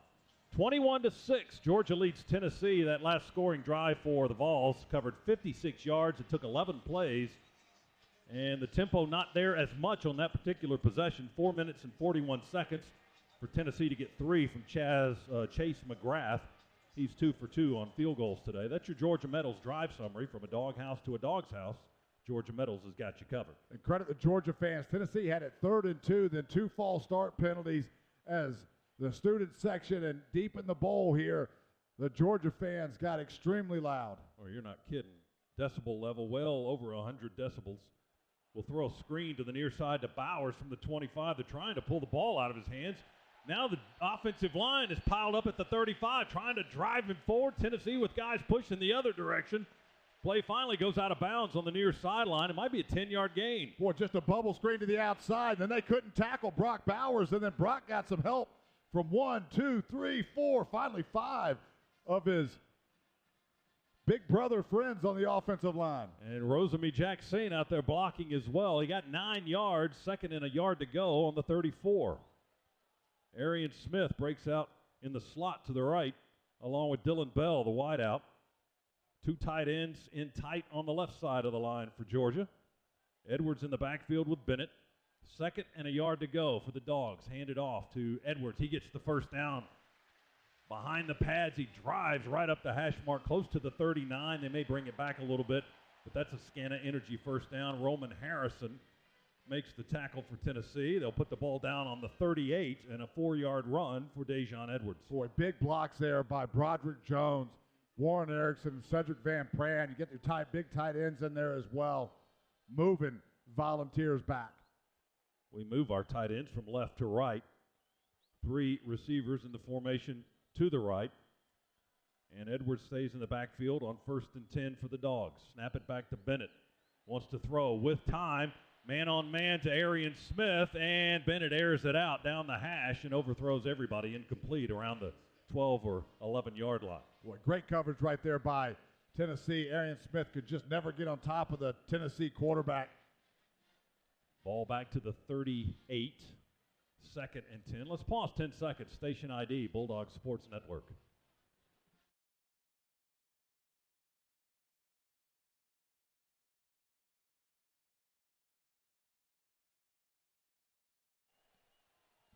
Three receivers right for Stetson Bennett, 1 to the left. That's the tight end on the near side here, Darnell Washington.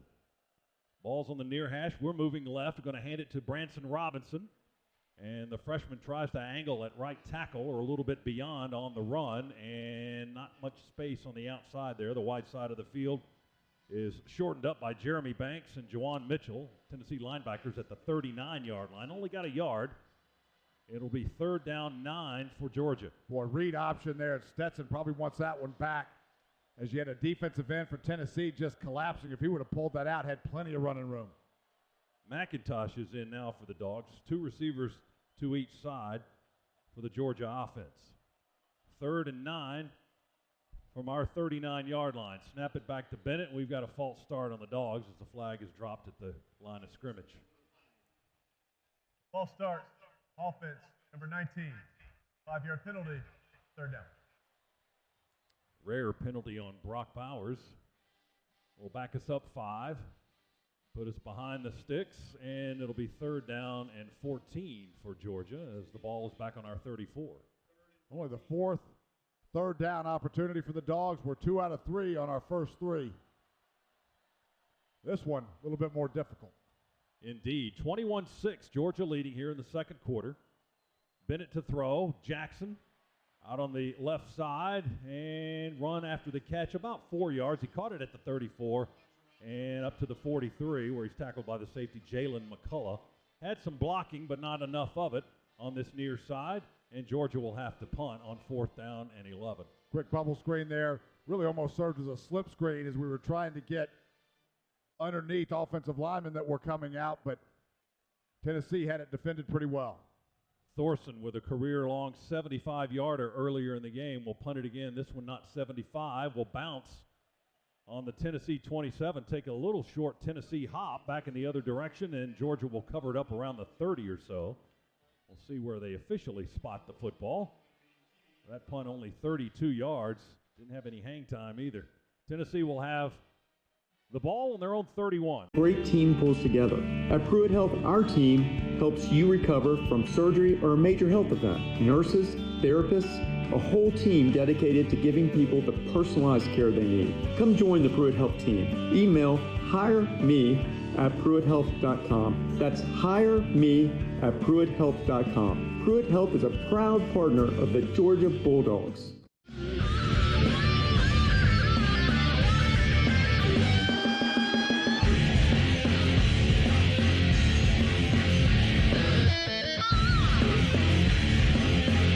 Back inside the Piedmont Healthcare radio booth here in Sanford Stadium, Athens, GA. Tennessee with a football, 1st and 10 on their own 31. Our first half presented by attorney Ken Nugent. Over $1.5 billion recovered. Now there's a number, and remember there's only one call, 1-800-CALL-KEN. Hooker to throw out of the shotgun. Pass is caught on a quick slant by Cedric Tillman at the 38. He reverses field. He broke in towards the hash mark and then back outside to the numbers, tackled at the 48 by Bullard, but way too much space for Tennessee. They got 17 yards on the play up to the Tennessee 48. Now they'll run it here. Stutter stepping his way up to the line and getting past the line of scrimmage is Jalen Wright into Georgia territory and tackled around the 46 of the Bulldogs. Well, and you're starting to see a couple of missed tackles here from the Dogs early in this football game. First man to the ball, always bringing down the Tennessee runner. That was a gain of 6. Vols, again, keep it between the tackles, running downfield inside the 45 to the 42.5-yard line. It's going to be 3rd and short quickly for Tennessee. 3rd and about a yard, maybe a little bit less. Defense is ready. Defense is crowding. Tennessee brings everybody in tight. Hooker goes under center, hands it off, and Wright is hit at the line of scrimmage and driven back. Jalen Wright just went straight ahead into the pile. Smile Munden made first contact, came over the line to make the hit. He didn't get it. It's 4th down. Now Tennessee short now, 1 out of 7 on 3rd down. Tennessee keeping the offense on the field, 4th and inches. Ball's on the Georgia 43 or just inside it. This time Hooker back in the shotgun, going to take it out of that position and roll to the right and just dive for the first down. He gets it inside the 40, dives ahead to the 39-yard line. Starks in the neighborhood to force him to the turf. Quarterback sweep there all the way. Nice play called by Heupel. From the 39, play fake Hooker. Deep ball, near sideline, one-on-one. They've intercepted going into the end zone. Keely Ringo pulls it away. It's the Dogs' ball going the other way. We'll have it at the 20. Boy, Keely Ringo, you could not be in any better position. Almost as if he were the receiver on that play. Able to secure the football. Huge takeaway for the Dogs. He caught it over the shoulder going into the end zone. If he's the receiver, that's a touchdown. As it is, it's a touchback. Georgia with a takeaway to even it up here in the first half. The Dogs had a fumble. Now Tennessee turns it over. Georgia will have it. We've got a timeout with 4:52 to go in the half. Georgia 21, Tennessee 6. Breaking the action. Back after this, Bulldog Sports Network. Buying a home? Rocket Mortgage Would be the last thing you did with your arm before shoulder surgery. But you definitely could save big when you bundle your home, auto, and other vehicles with Progressive. Coverage from Progressive Casualty Insurance Company, affiliates, and third-party insurers. Bundle discount not available in all states or situations.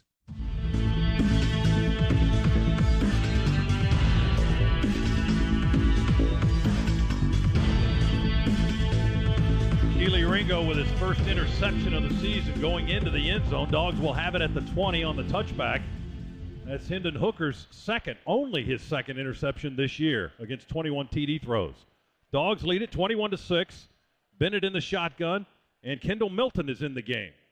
He'll get the carry here. We haven't seen Kendall in a while. He's been out due to injury. He'll get a 5-yard gain at left tackle here, hit by Bumpus for Tennessee and knocked to the turf. 5-yard pickup, 2nd down and 5 for the Dogs. Clock moving at 4:33-32, and Milton will come out of the ball game after that one carry, and Dejon Edwards will check in. Another good push there by Broderick Jones as we go off tackle. And Dogs getting close to 4 minutes here. Very important part of this football game because Tennessee gets the ball coming out at halftime. Dogs would love to get some points on the board. Balls with 4 on the line, 3 down linemen. Most of our guys are in tight. Lone setback, Dejon. Takes the handoff, breaks through, 30, 35, 40. They tackle him up high, still on his feet to the 45. They tried to bulldog him up around the head. At the 41, he just kept going. He maintained his balance for 4 more yards. He broke away from turnage in the secondary, and down at the 45, the tackle made by McDonald, the nickelback. Again, right over Broderick Jones again, just hammering the left side of that defensive line for Tennessee. Huge pickup right there. 20 yards and a first down for Dejon. Now he flares out to the right and will go empty. 3 receivers right and 2 to the left. Ball on the near hash on our 45. Bennett in the shotgun. Ready for the snap from Van Pran. There it is. Drops back. Clean pocket. Looks. Now throws.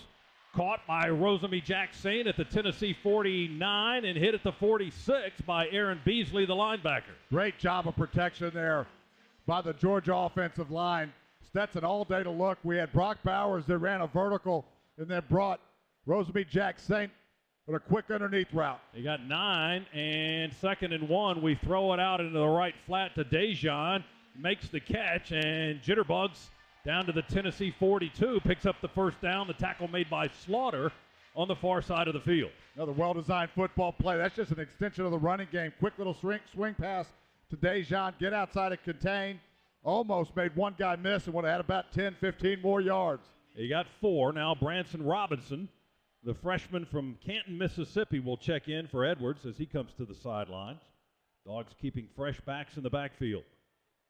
Rosemy Jackson out by the numbers on the short side of the field. 2:30 to go, 1st and 10 in Tennessee territory. Handed to Robinson. Breaks a tackle once in the backfield, but not the second one. They'll get him short of the line of scrimmage by about a foot or so. Make the stop. Jeremy Banks missed in the backfield, or may have been the first to hit him, actually. I think Banks was the linebacker that made the stop. And now Tennessee has a player slow to get up, and that is Latrell Bumpus, who's down on one knee for Tennessee, and that'll stop play with 2:13 to go in the quarter and the first half. Georgia 21, Tennessee 6 is our score. Dogs with the ball in plus territory. They're on the Tennessee 42-yard line. The 2nd and 11 coming up for the Bulldogs. Stay tuned for the Breda Pest Management halftime report coming up with Neil Hondo Williamson. The halftime report for the catch at the 33. McConkey to the 25, and they bring him down there. Boy, again, that is all the Georgia offensive line. Stetson Bennett all day to throw. Had a great lane and vision field to throw into as he stepped up in the pocket and delivered a strike to McConkey coming over on a dig in the middle. Roman Harrison makes the tackle 18 yards downfield. Georgia with a first down at the Tennessee 25. Dogs taking their time right now. They want no time on this clock left to give that vaunted Tennessee offense another shot at it. 67 seconds and moving.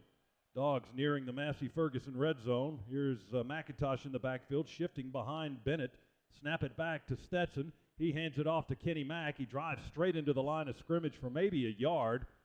And Tennessee will jam it up there at the 24-yard line. And Tennessee will call a timeout with 51 seconds to go. And it'll be 2nd down and 9 coming up for Georgia at the Tennessee 24-yard line. It's time to spotlight the first half's best in-game stats, brought to you by Old Dominion Freight Line. Old Dominion Freight Line works hard to be the best in the game and is proud to support those striving to be the best in theirs.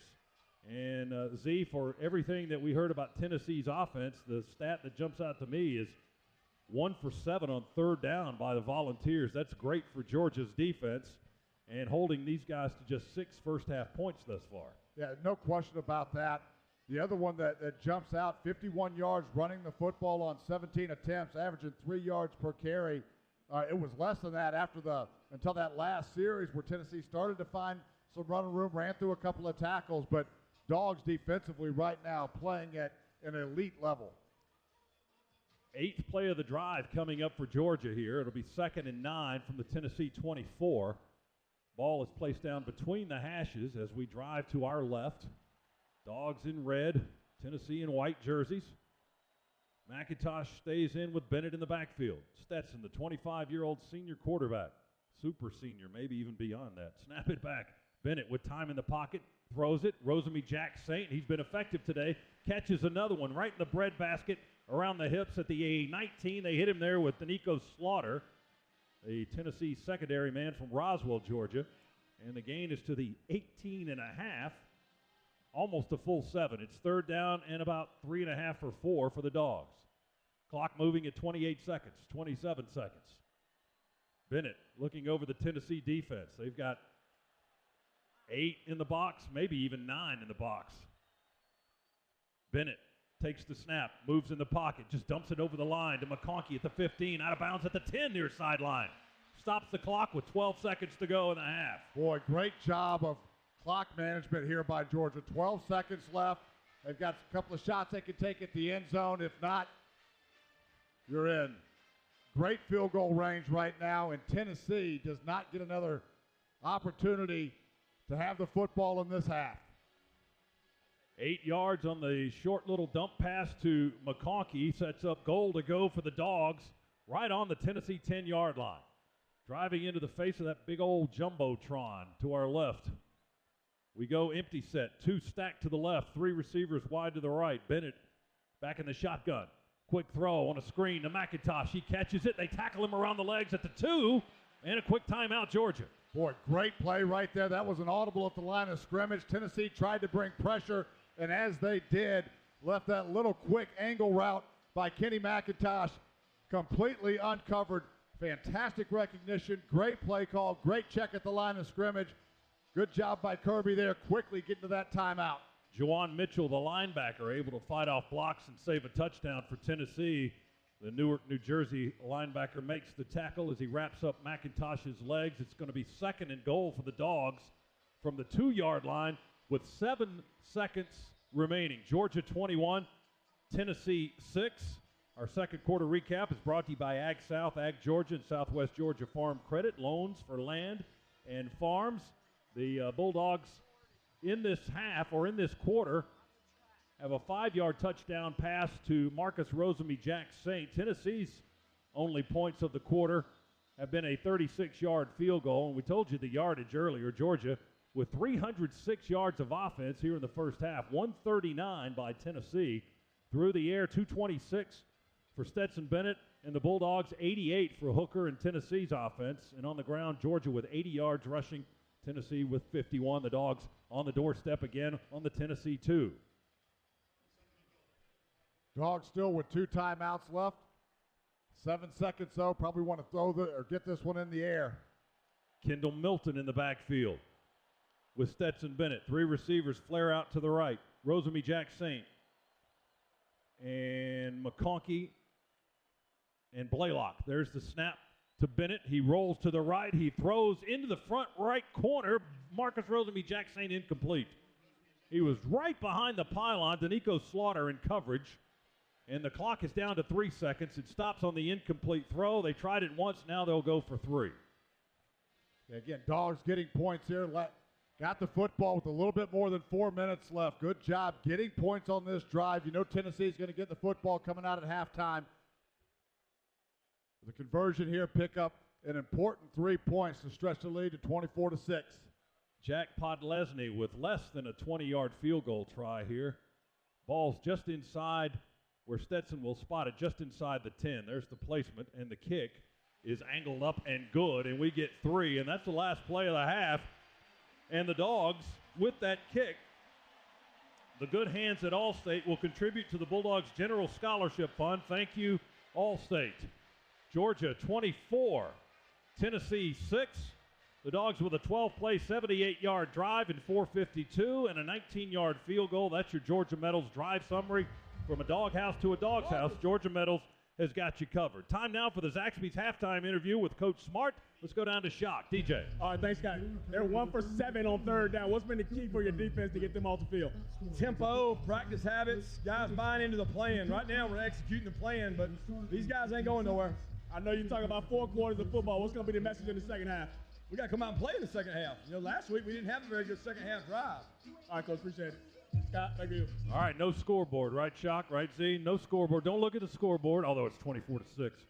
We can look at the scoreboard. That's kind of our job. They can't. That's right. Yes, indeed. All right, great half for the Dogs, leading number 1 ranked Tennessee, 24-6. Our halftime interview with the coach there, brought to you by Zaxby's. Coming up next is Neil Hondo Williamson with the Breda Pest Management halftime report from Sanford Stadium. Back after this on the Georgia Bulldogs Sports Network. With Northside Hospital, you can... Weather is about to take a little bit of a turn here.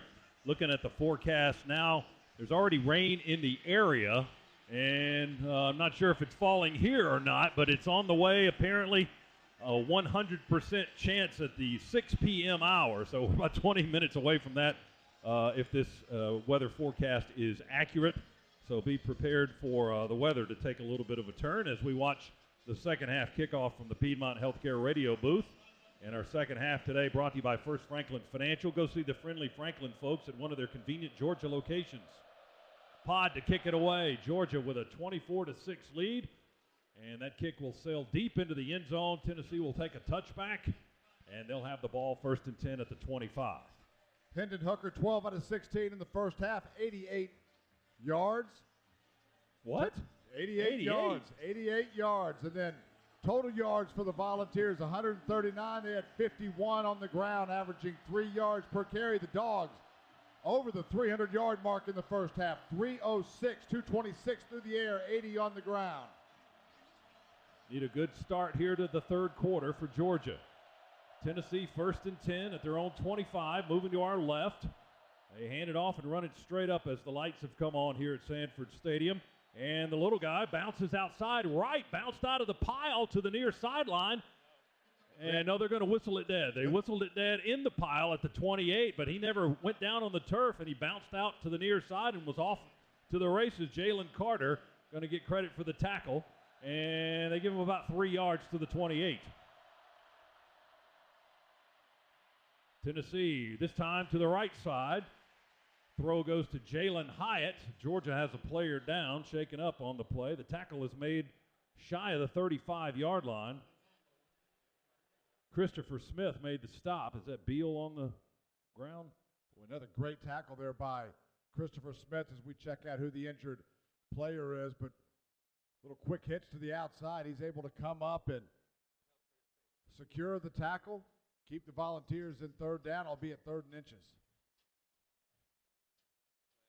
Georgia's injured player being tended to as he's laying on his back right now around the 37-yard line, and can't get a number on him specifically. I thought it was Robert Beal. I think it is Robert Beal. Georgia's already very thin at outside linebacker. It is Beal. They finally sit him up. He's still sitting on the turf, but he is propped up. And Chaz Chambliss will no doubt come into the ball game. Of course, Nolan Smith is already out for the rest of the season, the senior leader linebacker from Savannah, Georgia.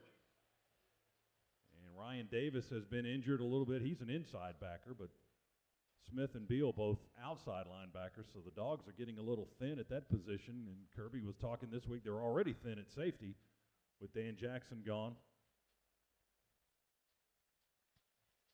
Robert Beal being assisted to his feet, and now looks like he'll be able to walk on his own to the sideline. The trainers are to both sides of him as he will walk slowly to the near sideline for Georgia. We'll try to get some information on him and see if he's able to continue on. Tennessee with a 3rd and inches coming up. Georgia football brought to you in part by Dos Equis, a proud partner of Georgia Athletics. Get a dose and enjoy Dos Equis responsibly. The skies get a little bit darker here overhead. Dooley Field at Sanford Stadium. As we said, the lights are on. And there may be some rain on the way for our area. We shall see. It's already in the area, we are told, according to the weather forecast. Just shy of the 35. Dogs crowd the line. Tennessee will try to go for it with Hooker. And I don't know if he got it. We had a guy come around the corner, Bullard, and pull him back before he could get much of a surge straight ahead, see? Boy, they didn't get it. Now decision time. Dogs just stood up. Everybody on the Tennessee front pushed Hooker back, lost a little bit of yardage. Now a huge 4th down. Yeah, there was no gain. They'll try it again, this time with the running back, and he dives over a little bit of a gap on the right side across the 35. His body falls for a half-yard gain, and he gets the 1st down by that much. Boy, even that wasn't easy for Tennessee. Every inch hard to come by. Now Tennessee with a player shaken up and another official timeout. Tennessee rolled the dice that time and got what they wanted as they convert on 4th down. They have had practically no success on 3rd down. Now just 1 for 8 in the game, and we've got an injury timeout. Tennessee player injured. 13:41 to go, 3rd quarter. Georgia 24, Tennessee 6. Back in a moment. Bulldogs Sports Network. All of us love the Georgia Bulldogs. Hey, they're our team. At First Franklin Financial, we want to be your home team when you need extra cash. With over 120 locations in Georgia, we're fast, friendly, and right around the corner. Loan approvals are done right at the branch, so you can get your money right away, sometimes in the same day. Visit WeMakeLoans.com to find the First Franklin branch near you. All loan terms and APR depend on meeting our underwriting. Your non-winning Fantasy 5 ticket at Fantasy5Giveaway.com for your chance to be a weekly winner. It all ends November 27th, so play Fantasy 5 during the Stacks of Cash giveaway, only from the Georgia Lottery. Play responsibly.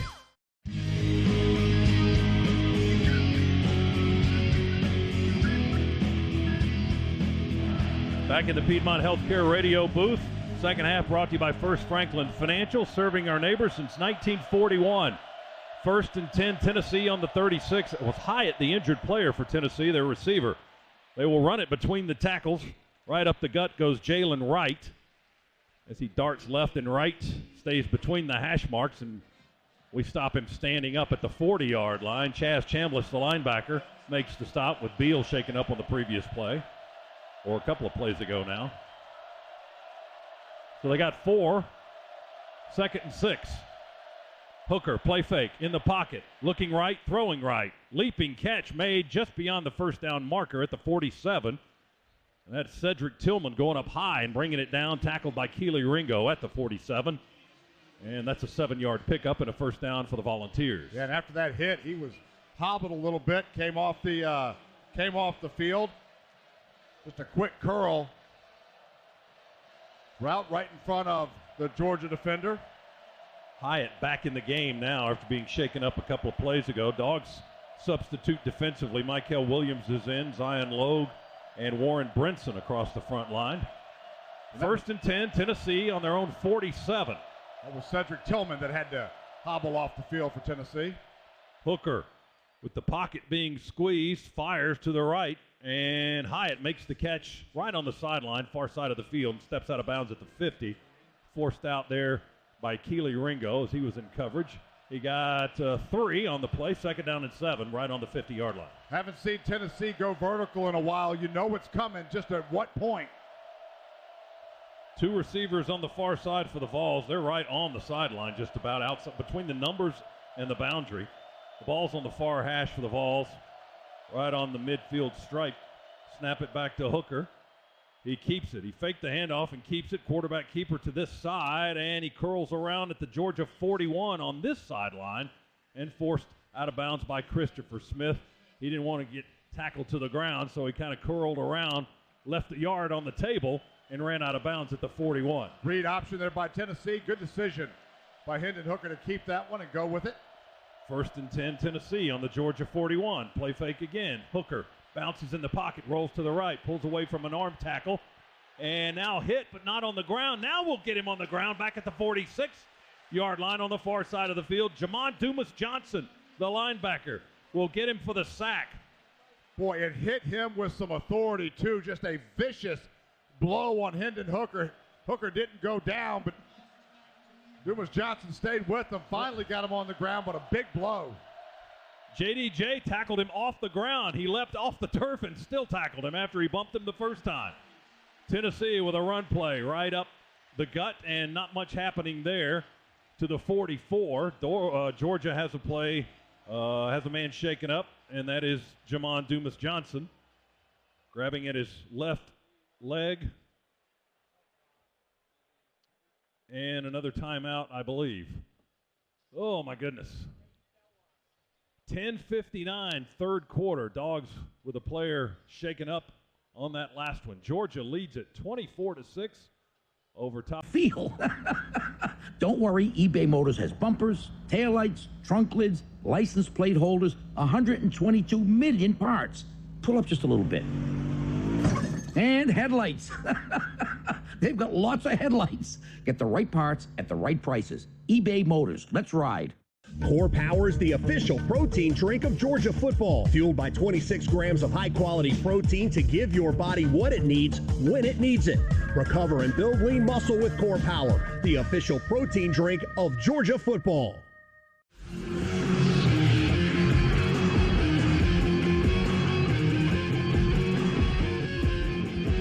Back in the Piedmont Healthcare radio booth. Jamon Dumas-Johnson came to the sideline. Tresman Marshall now in the ballgame at linebacker. 3rd down and 14 for Tennessee on the Georgia 44. Hooker steps up in the pocket. Oh, my goodness, we swallow him whole. Warren Brinson with he wrapped him up for the sack at the 48-yard line. Dogs showed cover 2, then brought all kinds of pressure. We brought feigned linebacker pressure, got out, ended up bringing safety pressure in as well. And Chaz Chambliss also in, applying some heat. Wow, 2 sacks on the end of that series for Georgia. One by Jamon Dumas-Johnson, the other by Brinson. Drives Tennessee back to the midfield stripe. And now they have to punt it on 4th and a mile. Back deep is Ladd McConkey. He's on the 11-yard line. Now around the 12. He's moving around slowly. Paxton Brooks will kick it away. We come after the block. Don't get it. Brooks trying to pooch us in deep. Fair catch on the far side of the field by McConkey. About a yard and a half inbounds on that far side. And he'll make the fair catch at the 20, at the 12-yard line. A 37-yard punt and another timeout. Georgia will have the ball when we buy a BMW 5 Series X7 or X5. Proud sponsor of Georgia Athletics. Visit BMWATL.com today. Go Dogs!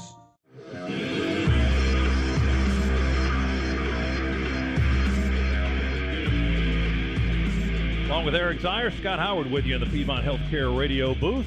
DJ Shockley on the attorney Ken Nugent sidelines for us. Our second half brought to you by First Franklin Financial, serving our neighbors since 1941. 1st and 10 Georgia on our own 13-yard line.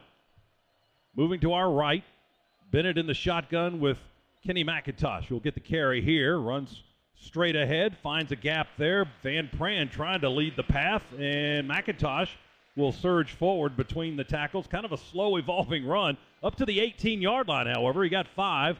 Dejon Terry, one of their big linemen, made the tackle. Van Pran and Ratledge blocking and leading the way for Kenny Mack to pick up that 5 yards. 2nd down for Georgia. Yeah, Kenny just got right on their backs and then slowly followed them as they had a slow push for a 5-yard pickup. Not too bad. Play fake, Bennett will throw. Going for Bowers on a quick slant over the middle, but just out of his reach and incomplete. The defender was right behind Brock. If that one was on target, then Bowers may still be running after that. Just a quick slant between the hash mark Z and just off target. Yeah, just a little bit high to the outside. We had double slants on. I think Stetson, if he had to do over again, he'd go outside to Ladd McConkey, who was also running a slant. 3rd down, 5 for the Dogs. We're on our 18. Bennett in the shotgun with 1 receiver left, 3 to the right. Snap it back to Stetson. From the 8, he throws, caught by McConkey at the 24. They drive him back there, but he got the 1st down at the 25. Jawan Mitchell, the tackle, picks up a Scana Energy 1st down. Also Slaughter in on the stop, but Ladd McConkey with another catch and a 1st down for the Dogs up to the 25, a gain of 7. Dogs had trips right. We ran double in with our slot receiver and McConkey added our Z receiver right at the sticks. Just a quick in route. Easy pitch and catch as Tennessee was giving an awful lot of cushion there on 3rd and medium. We've got 3 tight ends now in this formation. Washington, Bowers, and Delp. Rosemy-Jackson on the hash on the left side, and the lone setback as Bennett goes under center is McIntosh. Jet sweep to Bowers, running left behind blocking. Brock takes the handoff and zooms to the left edge across the 30 and tackled down to the 32 by the linebacker Jawan Mitchell again. He had a couple of guys out there blocking for him, and he picked up 7 yards on that to the 32-yard line. It'll be 2nd down and 3, and I think the rain is starting to fall now here at Sanford Stadium and Dooley Field. Indeed it is. Just a jet sweep there by Georgia to Brock Bowers. Had a convoy of blockers out in front of him. Dogs on the far hash, moving right, handed off McIntosh. He's got a little bit of daylight there, and he dives through it, goes low across the 35. They knock him to the turf at the 36 with Mitchell again. But it's enough for another Scana Energy first down, 4 yards and a first for Kenny McIntosh as the rain comes down hard now. Yeah. Ball's on our 36-yard line. Way Dogs are moving the football on the ground. Offensive line blowing Tennessee off the ball right now with this weather coming in. Expect to see more of the same. 1st and 10, 36 for Georgia. Handoff McIntosh. Bounces outside. Oh, they go low with Slaughter. He makes a nice tackle in the backfield. The junior from Roswell, Georgia, went low on McIntosh and knocked him down back at the 37-yard line. He got a yard, however. Yeah, McIntosh called himself out of the game after that one. Made a nice little cut. Just a really, really nice tackle there by Slaughter. Let's hope he's okay. They're looking at him on the sideline. They hit him around the knee on the low side. Dejon Edwards checks into the game. 2nd and a long 8 for the Dogs. Ball's on our 37. Handoff Dejon Edwards. Looking for space on the left side. It's not there. Tennessee jams it up. Another tackle by the linebacker Mitchell. Right now he's taken over the Tennessee defense. He's made every stop on this series, I think. No gain on the play for Dejon. And they spot him down at the 37, so it'll be 3rd and 9 now for Georgia. Edwards will stay in the backfield. 3 receivers right in this formation. The tight end, Bowers, is to the left, and the rain continues to fall. Bennett trying to wipe off his hands. He's got a towel on his right hip, but that might be getting soaked as well. Now McConkey goes in motion to the left and lines up as a wideout. Snap it back to Stett. Quick throw to McConkey, caught at the 35, to the 40, to the 45, middle of the field, 50. He cuts, 45, 40, and they trip him up at the Tennessee 40-yard line. Slaughter gets him down, but a big first down for Ladd McConkey. Scana Energy first down. Quick bubble screen to Ladd McConkey.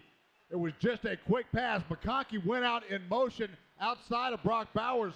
Nobody from Tennessee followed him. You saw that all the way. Big block as well by Broderick Jones downfield. 23 yards, first down, Georgia on the Tennessee 40. Here come the Dogs. 5:46, less than that now on the clock in the 3rd quarter. Georgia up 24-6. As the rain falls, the line of scrimmage war is shifting to the guys in the red, although I think they controlled it in the first half too. Handoff straight ahead. We fake the end around afterward. Edwards fighting and driving for yards. Boy, and just chewing up clock as well. Already to the 5:20, 5:19 mark here in the 3rd quarter, and Dogs just grinding their way down the field on this drive. Dejon really got low, Z, right through the pile down to the 33-yard line as he picks up 7.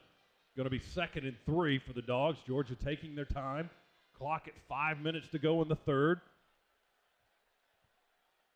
2 receivers out to the left. The ball's on the near hash for Georgia. Moving to the east stands to our right. Branson Robinson is in the backfield now for Georgia. 2 tight ends to the right, just outside the hip of the right tackle, McClendon. Hand it to Robinson. He just runs straight ahead right behind the center. Tennessee stacks it up. We couldn't create any space there. To the 31 we go. Gain of 1. It'll be 3rd down. Let's pause for station identification. Bulldog Sports Network.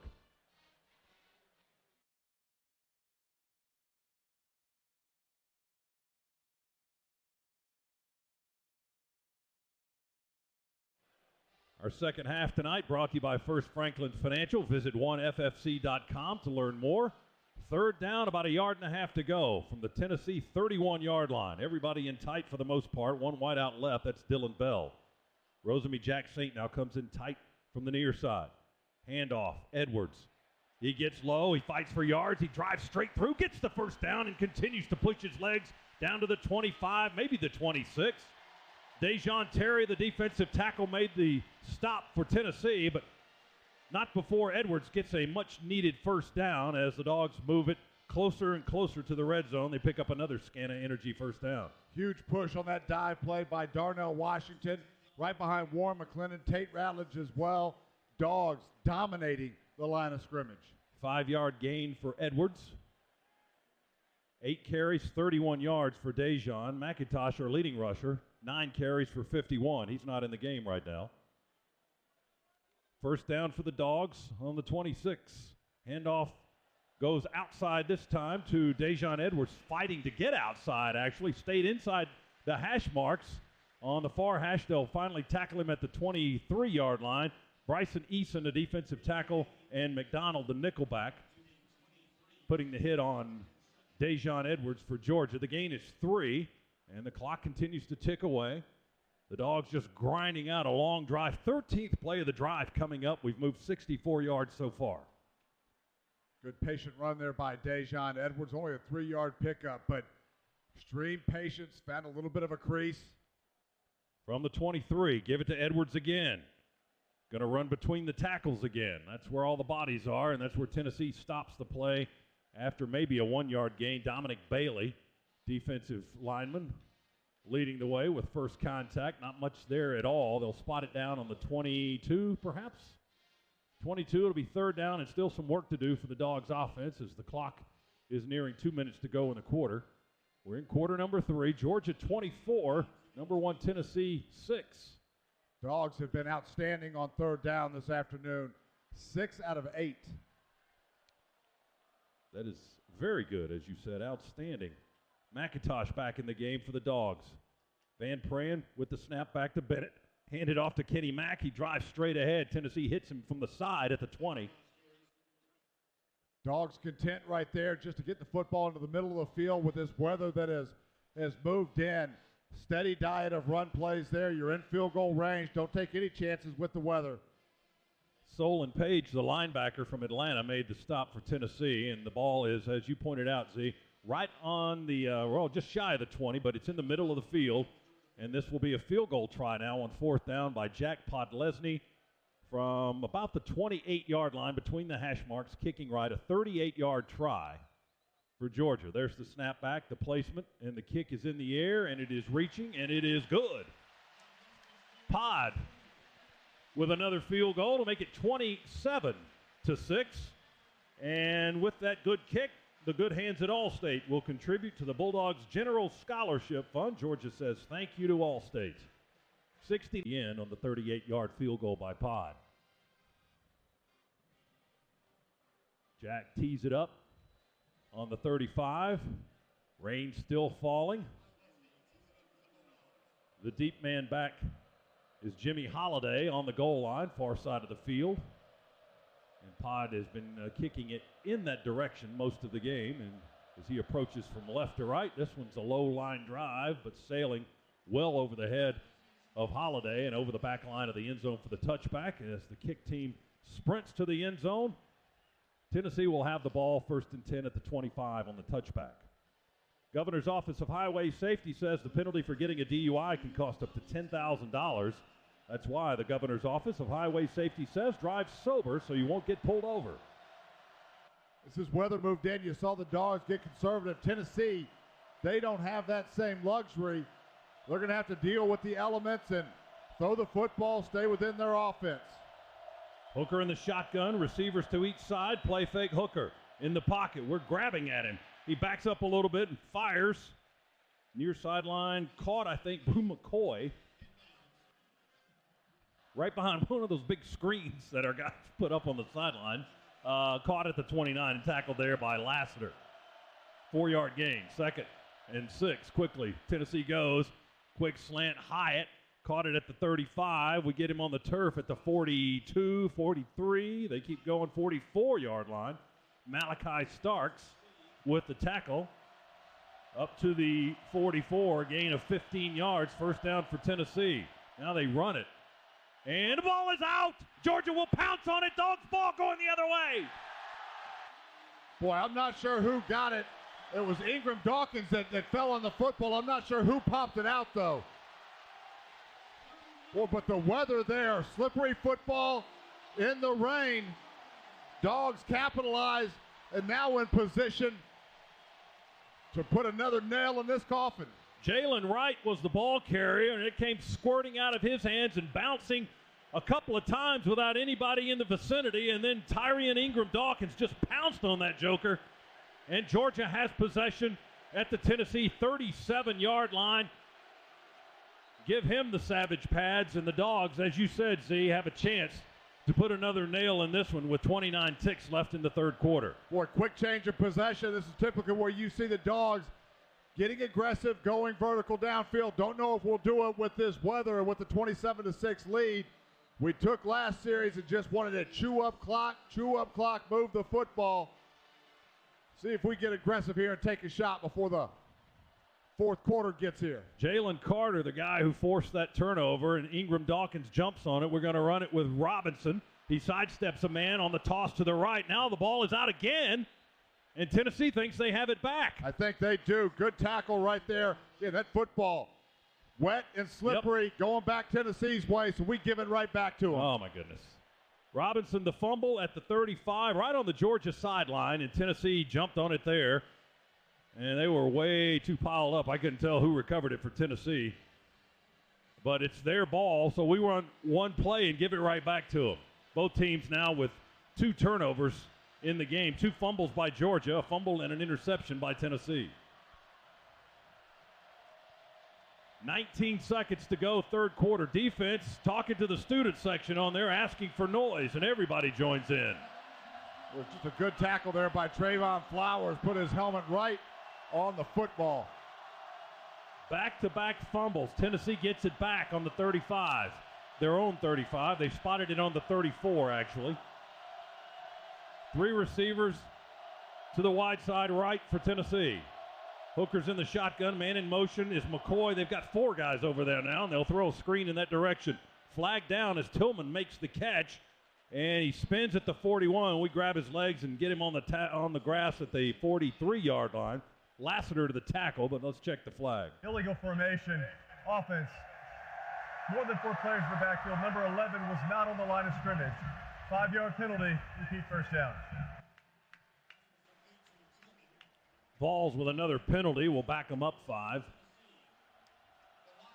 That is their sixth penalty of this contest. Georgia has 3. Ball's back on the 29. Rain continues to fall. 12 seconds to go, third quarter. This is a party, though. Nobody's going anywhere. We don't need no stinking raincoat. 8 seconds on the clock. Our line shifts. Hooker claps his hands. Now they stop play, and Georgia wants a timeout with 4 seconds to go in the third quarter. Georgia's called their first timeout of the half. Dogs call a time right here at the end of the third. Well, we made a shift on the defensive front and then had a linebacker that was out of position. We had nobody to the strength of that formation. All 4 of our linebackers, we had 1 to the right side of the center, and then all other 3 of our linebackers over to the left side of the center, just out of formation. Good job, smart timeout, getting the right formation, getting the right set, and go play. Georgia leads by 3 touchdowns, 27-6, with 4 seconds to go in the third quarter. That's our first of 3 timeouts in this half. Dog fans, StubHub's the easiest way to experience every Georgia Bulldogs game. Use Virtual View to find your perfect spot. Get your tickets delivered instantly and use your phone to get into Sanford Stadium. StubHub is the official fan-to-fan ticket marketplace of the Georgia Bulldogs. StubHub, be there. 1 home game to go for the Dogs. That'll be the regular season finale against Georgia Tech, end of the month. A couple of road games coming up for the Dogs, back-to-back at Mississippi State and then at Kentucky before we come home to close out the regular season against Georgia Tech. In the fourth, 15 minutes on the clock. They put the ball down on the 40. Tennessee's 40-yard line. Vols have possession. And again, it's 27-6 Bulldogs. Hooker back in the shotgun with 4 receivers in the formation, 2 to each side. 1 back in the backfield is Jalen Wright. He walks up, talks to his line a little bit. Play clock's at 5. At 4, they snap it. He hands it off. Wright running behind a pulling blocker around the left edge, and he'll move upfield, quiet the crowd a little bit, get the first down across the 45. Smile Munden. Tyke Smith on the stop at the 47-yard line. Got 7 yards on the carry. Tennessee goes quickly. They want a long ball here. Hooker goes for the big strike on the far sideline. He overthrows his man, Brew McCoy. Had about a step and a half on our guy over there, but Hooker aired it out and overthrew everybody, incomplete. And again, the one difference in today's game that we have seen versus what we've seen all year with Hooker is today the Dogs have been able to pressure. He had to let that one go with a dog striking him as he threw it. It's just that little bit that throws the timing off when you're trying to connect on those explosives. I think you'd gotten behind Tyke Smith by about a step and a half, but Hooker couldn't complete the pass. 7 for 22 for Hooker, most of it short stuff. Hooker will throw another short one here, and we plow through him at the 47 of Georgia. Cedric Tillman made the catch, took 2 steps, and got blown up by Keely Ringo, but at the Georgia 46, and that's a gain of 7. It'll bring up 3rd down for Tennessee. 3rd down and 3. Ball's in plus territory for the Vols at the Georgia 46, near hash, moving right here in the 4th quarter. Snap it back to Hooker. He surveys. He throws near sideline. Coming back to the ball is the Tennessee receiver that will make the grab, and that's Tillman again at the 37. We wrestle with him. Ringo gets the stop. Never got him on the ground, but they spot the ball at the Georgia 36. That's 10 more yards and another Tennessee 1st down as they move fast. Hooker wanted to look deep again there, had to come to his check down, which was the comeback on the outside. They give it to Wright on the handoff. He bounces out to the left edge and almost to the far hash mark, wrapped up by Tremel Walthour, the senior from Hinesville, Georgia, at the Georgia 33-yard line. He got 3 on the run. 2nd and 7. Tennessee's ready to go. 2 receivers each side, 1 back in the backfield for Hooker. Now he'll take a step forward to the line of scrimmage and look left to the sideline. Dogs showing cover 2 right now. Snap it back. Handoff straight ahead. Right again.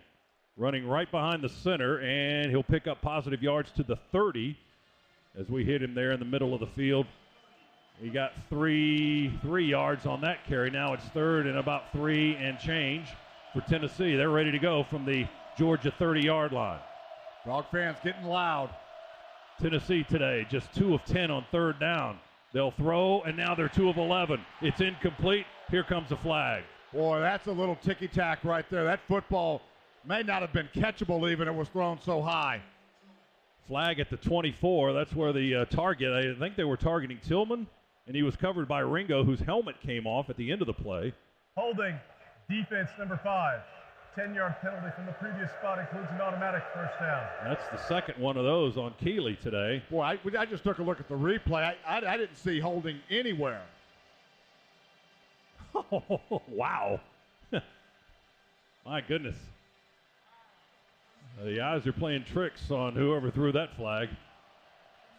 But it gives Tennessee a break. A 1st down, automatic 1st down at the Georgia 20-yard line. Ringo has to come out of the football game. Everett comes in to replace him. See if Tennessee goes in that direction against the freshman. Hooker. Nope, they're going to run it straight up the gut.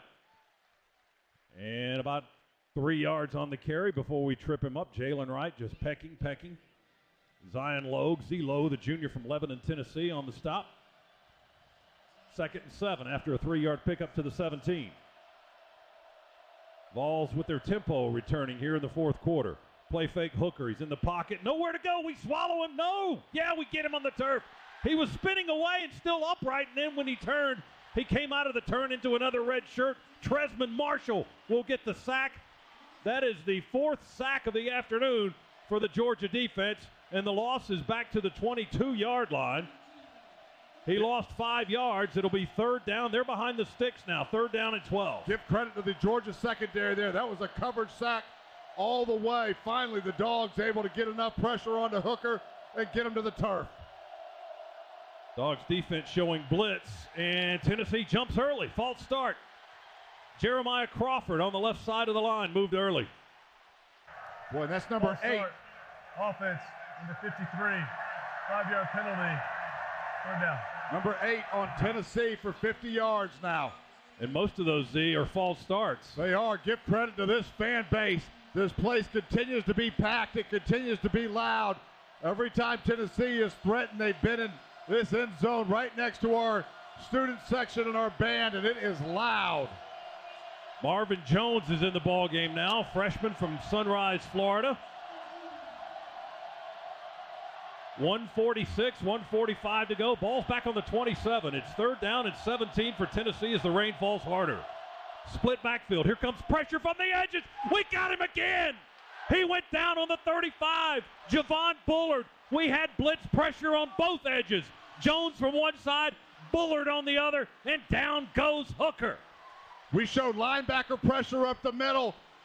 Backed out of that, brought pressure from the outside with Bullard. Nobody from Tennessee saw it at all, including Hendon Hooker. He had no chance. Huge sack. And Tennessee forced to go for it now on 4th and a bunch. Back on the 33-yard line. Lost 6 more. 5th sack of the game for the Dogs. Georgia bringing it defensively here with less than 11 minutes to go in the game. 4th down and 23. Hooker.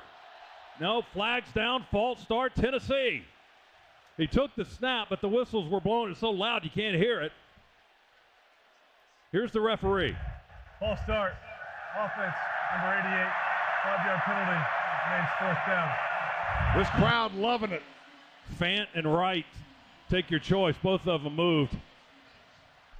Yeah, they have done their job today. They need a pay raise after this. Boy, there were a few snippets that came across social media this week from past Tennessee players saying that Sanford Stadium was not a dangerous place to play, that it doesn't get loud here. These fans took that personally. Yeah, Eric Ainge might delete that tweet. 4th down, 28. Ball's on the 38 of Georgia. They got to the 17, been going backwards ever since. Hooker in the pocket, nowhere to go, and we'll pick him up and dump him on the turf. Oh, flag down. Flag down. We picked him up and slammed him in at the 42, and they threw a flag. Oh, my goodness. We were going to get our 3rd sack in this series here late, and we'll see what the call is. It might be a roughing play because we picked him up off the grass, I think. We'll see. Personal foul, face mask, defense number 13. 15-yard penalties enforced in the previous spot includes an automatic 1st down. That's all that work, and you make them start over. 1st down now. Face mask penalty on Williams, the freshman. Boy, Tennessee catches a huge break right there, keeping them in this football game. Well, you're not kidding. We were shoving them back to midfield. Now they have it back on the 23 again after the 15-yard walk-off and an automatic 1st down.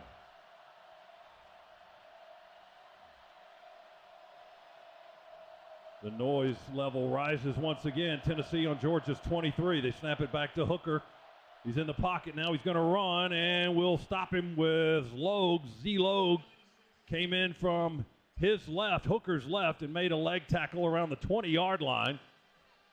We'll see where they spotted at the 19-yard line. He got 4 as Hooker pulled it down and ran straight up through the pocket, tried to get what he could. He got 4. Yeah, design quarterback draw there from Tennessee. 2nd and 6 on the 19. Here comes pressure up the middle. Hooker throws, ball right out of the hands. We blow up the receiver. Kamari Lassiter with a lick on Brew McCoy, but the ball just squirted right through his hands, high in the air and incomplete.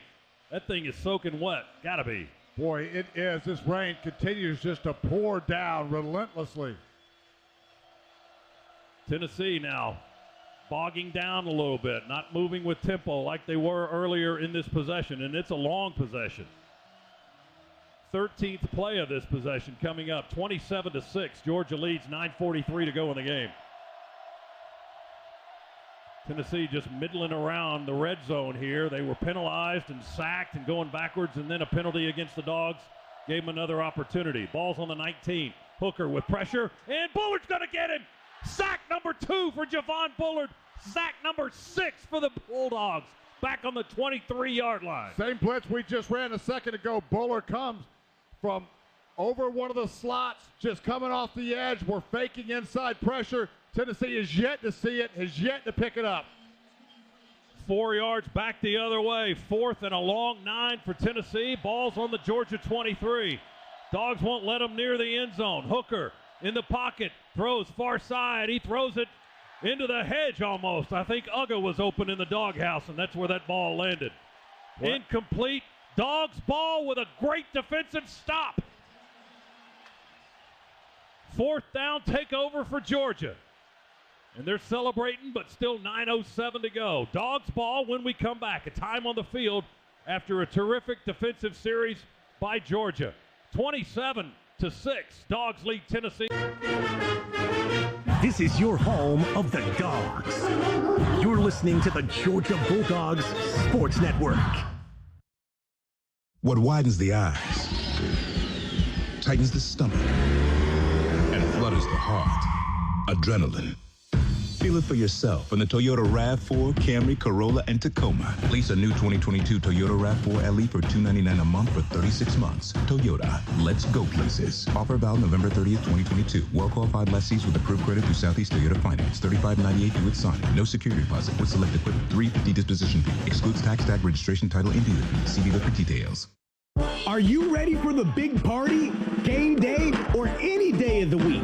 American Deli has just the thing for everybody in the family. They've got Phillies, wings, burgers, fish and fried rice that will absolutely blow your mind. You can mix and match flavors that'll make your mouth water, made fresh to order each and every time. Order right now at AmericanDeli.com. American Deli. Deliciousness delivered.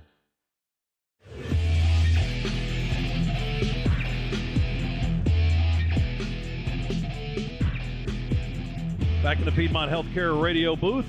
Georgia takes over on downs at their own 23-yard line. Stetson in the shotgun, going to hand it off to Dejon Edwards. Tennessee got in the backfield quickly with Bryson Eason, a defensive tackle, makes the stop, hitting Edwards 2 yards behind the line of scrimmage for a 2-yard loss back at the 22. Tennessee right now loading up the box, knowing that Georgia just wants to run the football and grind this clock out. Our offensive line is Van Pran, the center. Erickson is at one guard, and Ratledge is at the other. And then our tackles are Jones and McClendon. And you're right about Tennessee. Just like the entire defense is just hovering around the line of scrimmage within 7 or 8 yards, except for one safety. 8:27 to go.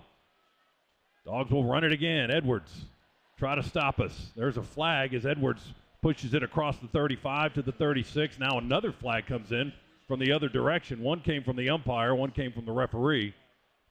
Holding, offense, number 70. 10-yard penalty, second down. Dogs will back up with, that is their 5th penalty, 5th or 6th today. I think that's number 6. For the Dogs. Yeah, I think that's number 6 now for the Dogs, 9 for Tennessee. Our second half tonight is brought to you by First Franklin Financial, serving our neighbors since 1941. After they walk it off, they've got a towel draped over the football as the center judge holds on to that, trying to keep the ball as dry as they can. Not sure they're having a lot of luck with that, but they'll put it down on the 12, I believe. They will. Clock continues to move towards the 8-minute mark. Georgia 27, Tennessee 6. Edwards in the backfield with Bennett, who's in the shotgun. 2 tight ends to the right side of the formation. Give it to Dejon. He jitterbugs in the backfield, trying to find some daylight.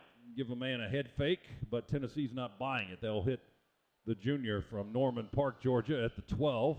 Knock him down there for no gain. Jeremy Banks, the linebacker, making the stop for Tennessee's defense. Nothing fancy here from the Dogs, just keeping it on the ground. Let this clock tick away and tick away. Tennessee still has a full complement of timeouts. Georgia has 2 remaining, but the Dogs trying to milk that clock. Up 3 touchdowns here, getting late, halfway through the 4th quarter. One receiver to the right is McConkey. One to the left is Rosemy Jack-Sane. Edwards in the backfield. Dogs inside their 20. Handed to Edwards with a lead blocker from Jones. And they sweep around to the right as Edwards runs laterally until he runs out of room, but Tennessee's going to tackle him around the 15-yard line. Banks and Haddon make the stop. And the gain is only 3, so Georgia's series there ends without a first down after a terrific defensive stand and a 15-play possession by Tennessee until the Dogs finally took away the football on downs. Now they'll have to punt it. Let's check in with Shock on the sidelines, brought to you by attorney Ken Nugent. One call, that's all. DJ.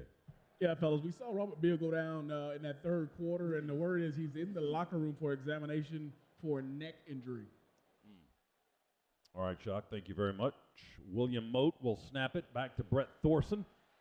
Kicking a heavy ball in the rain. It'll come down on a fair catch for Tennessee right around their 40-yard line. D. Williams, a junior from Forsyth, Georgia. 45. Now available at participating stores near you. Trust the professional parts people to get you the parts you need today. Visit O'ReillyAuto.com. O'Reilly Auto Parts. The year was 1919. Barbasol shaving cream was invented by a dreamer named Frank Shields.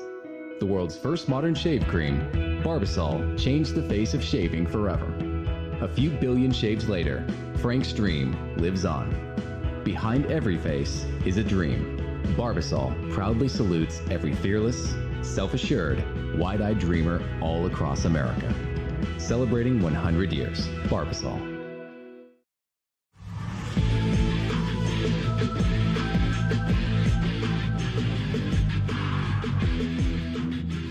Back inside the Piedmont Healthcare Radio booth, along with Eric Zier, I'm Scott Howard. DJ Shockley in the rain on the field. Our second half brought to you by First Franklin Financial. Visit 1ffc.com to learn more. Let's check the Meriwether and Tharp scoreboard. Meriwether and Tharp, the Atlanta divorce team. Liberty 21-5 on Arkansas now in the fourth in Fayetteville. Oregon 49-10 leading Colorado fourth quarter there. Pittsburgh up 17-11 on Syracuse in the fourth. Kansas landed on Oklahoma State 34-16 in the fourth. Kentucky beat Missouri earlier today, and Florida defeated Texas A&M. Here it's 27-6. Georgia leading Tennessee. Vols with the ball on their own 39. They snap it, but the referee, Jason Autry, blows the play dead. They weren't quite ready, I guess, for the play to be turned loose. Georgia, by the way, had an illegal substitution penalty on the punt, which Tennessee declined. And it's the Vols ball. 1st and 10. Now they'll reset it on the 39.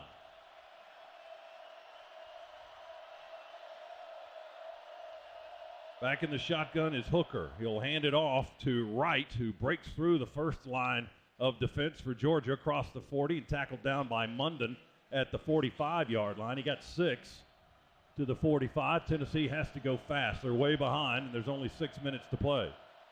Hooker with a throw, back shoulder, caught a little bit behind. I think it was one of the tight ends trying to get him on the turf now, the Georgia 45, left side of the field. No, it's Brew McCoy, the transfer from USC, and finally stopped by Kamari Lassiter, one of a group of red shirts that make a gang tackle on that far side. The gain was to the Georgia 46-yard line. 1st down Tennessee. They'll throw again that same direction. Falling down catch at the 35 on the far sideline. Let's check a flag in the Georgia secondary. That's probably going to be defensive holding again as we tackled a Tennessee receiver. Defense number 32. The penalty is declined. Results of the play is a 1st down. So Tennessee will keep on moving here. They'll spot the ball at the Georgia 35-yard line. Boy, they've been on our side of the 50 a lot in this fourth quarter, haven't they? Boy, they have, but Dogs right now. Just about. Dogs right now sitting back in cover 2. Haven't seen any pressure on this series. Last series, right about when we got into this part of the field, that's when you started to see the Dogs bring some pressure and ramp it up. Right now, content to keep the ball in front of them, chew up some more clock, play cover 2. Don't let the football get behind you. Clock at 5:20. Tennessee was huddled and looking at their sideline as that precious time just continued to tick away. Here's Hooker in the pocket. Now pulls it down, tries to run, stiff arms one man, running left, trying to angle towards the sideline. We keep him in bounds, get him on the ground at the 35-yard line. On the far side, the linebacker Smile Munden from Dallas, Georgia, made the stop. It was about a 1.5, 2-yard gain. It's 2nd down and 8 from the 33. Boy, again, just great coverage downfield. Actually on the 34. Here's Hooker to pass. In the pocket, pass is broken up left sideline. Nice play. Kamari Lassiter reaching through the receiver and getting an arm on the ball to bat it away incomplete, keeping it out of the hands of Brew McCoy right on the Tennessee sideline around the 30-yard line. Incomplete will bring up 3rd down and 8 now. And I think Tennessee has somebody shaken up. Their linemen, man, they're sucking wind right now. Their guys are bent over, holding on to their pants. And one of their linemen just took a knee just to try to save them some time. That's their center, Cooper Mays from Knoxville. You know the name. So we've got a timeout with the player shaking up a little bit. We'll take a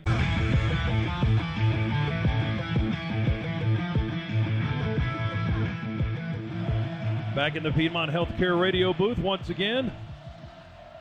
Second half brought to you by First Franklin Financial, serving our neighbors since 1941.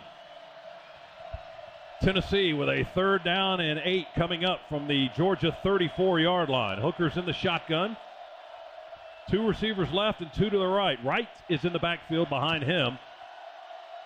Now the noise continues to grow in the east end zone. Here comes pressure from Georgia. Hooker breaks out to the left. He's rolling, he's looking, and we'll chase him out with Lassiter on the far side of the field around the 32, 33-yard line. We'll see where they spot it. 33 on the Tennessee sideline. And stepping out of bounds, Hooker stops the clock with 4:39 to go, but it's 4th down, and they only got a yard. The Dogs have been out of this world on 3rd down. Tennessee now an abysmal 2 for 13 on their 3rd down chances.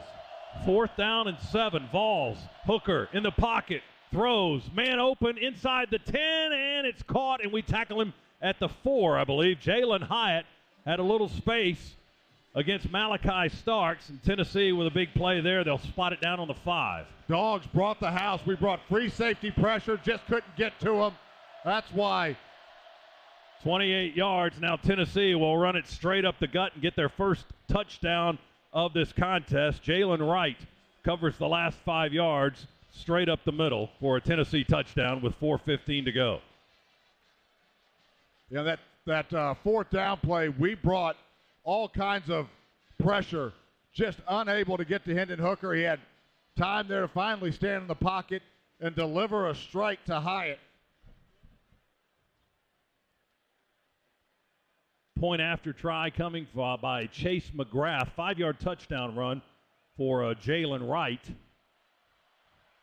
Puts Tennessee in a 27-12 situation right now with the point after try on the way right now. The kick is up, and it is good. So it's 27-13 with 4 minutes and 15 seconds remaining in the ball game. Tennessee to kick. How will they kick? We'll find out when we come back. Timeout on the field here on the Georgia Bulldogs Sports Network.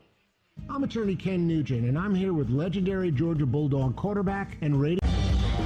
Tennessee's scoring drive took 2 minutes and 1 second. 8 plays, 61 yards. 5-yard touchdown run by Jalen Wright. And that's the Georgia Metals drive summary.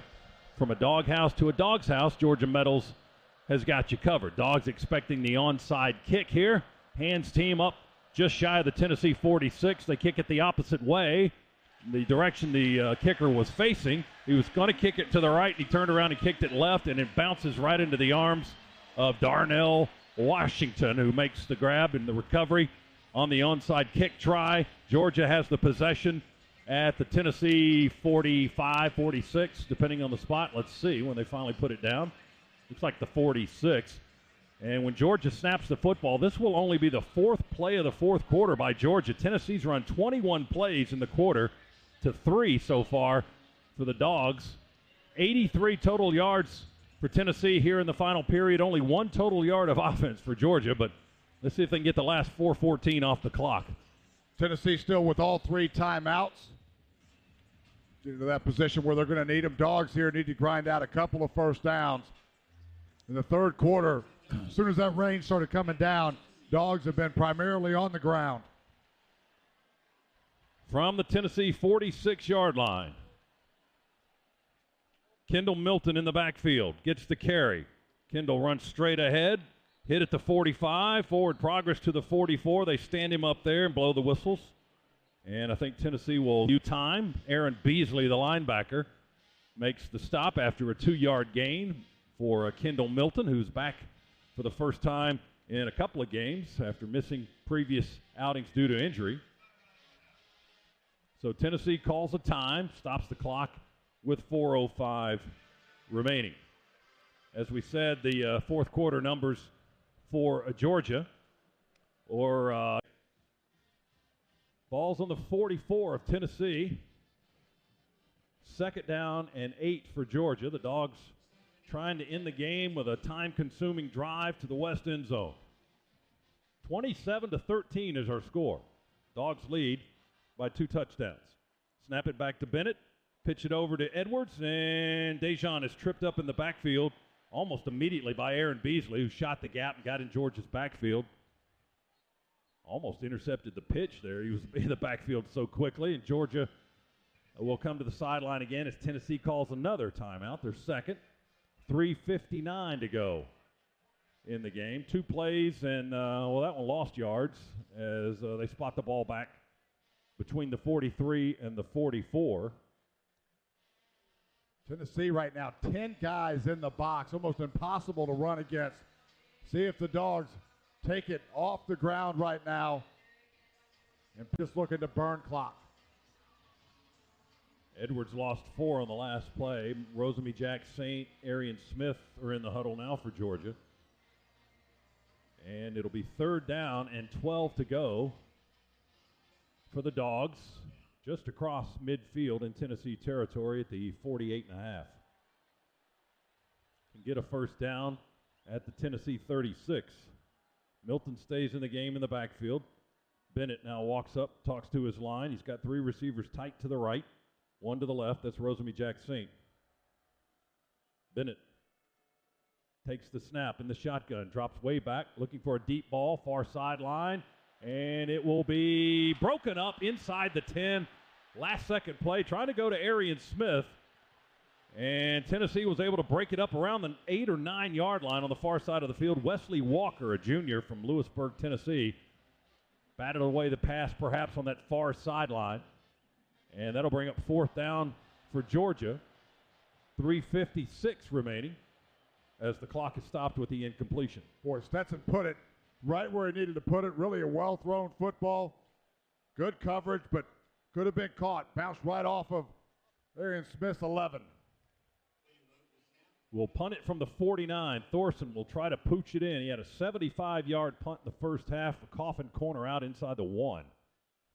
Thorson here will boom one, and that one might get into the end zone, and it does. It lands on the 1.5, and bounces into the end zone for the touchback. Tennessee will have 1 timeout, 3 minutes and 47 seconds to go. 48-yard punt by Brett Thorson. And the Vols will have the ball starting at their own 20 on the touchback. Dogs here to keep the football in front of them. Make sure nothing gets beyond them. Make Tennessee drive the length of this football field and chew up clock. And there's just, as we said, 3:47 remaining here in the contest. Tennessee with a touchdown moments ago and a couple of field goals. That's all they've got for this high-powered offense so far today, but still time left. And Georgia's got to play defense. 4 down linemen, 3 down linemen, and a linebacker up on the line of scrimmage. We bring 4 for Hooker on the 20. Stands in the pocket all day, not much pressure now. He runs out across the 25, dives head first to the 29, and they'll bring it back to the 28-yard line. So he got 8 on the scramble. Clock continues to move, 3:30 to go. They will run it straight ahead into the pile. Try to get the 1st down. Not sure if he did. And that was Jalen Wright. He did get the 1st down, so the clock will stop momentarily at 3:23. And right up to the 32-yard line, he got 3 yards. 1st and 10, Tennessee on their own 32. Hooker on the far hash will throw left side of the field right in front of the Tennessee bench, and he completes the pass to the 39, Brew McCoy, and tackled right there at the 39, a gain of 7. Low pass, so that ball caught inbounds. 2nd down 3. Hooker to throw again with time. Deep ball, far sideline, and a diving effort by Tennessee comes up empty. Princeton Fant, the tight end, was behind Lassiter by about a step. They were having a foot race on the sideline, and the ball lands about a yard over Fant's outstretched arms. He left his feet trying to dive and catch that on the sideline, but unable to do so. Incomplete pass stops the clock, 2:56. 2:56 remaining. And Tennessee with a 3rd down coming up. Boy, Lassiter was stepping step for step with Fant for most of that route. Then Fant put it into another gear right at the end of that throw. 3rd and 3. Tennessee from their own 39. Hooker takes the shotgun snap. He's got time. He throws and broken up at the 50.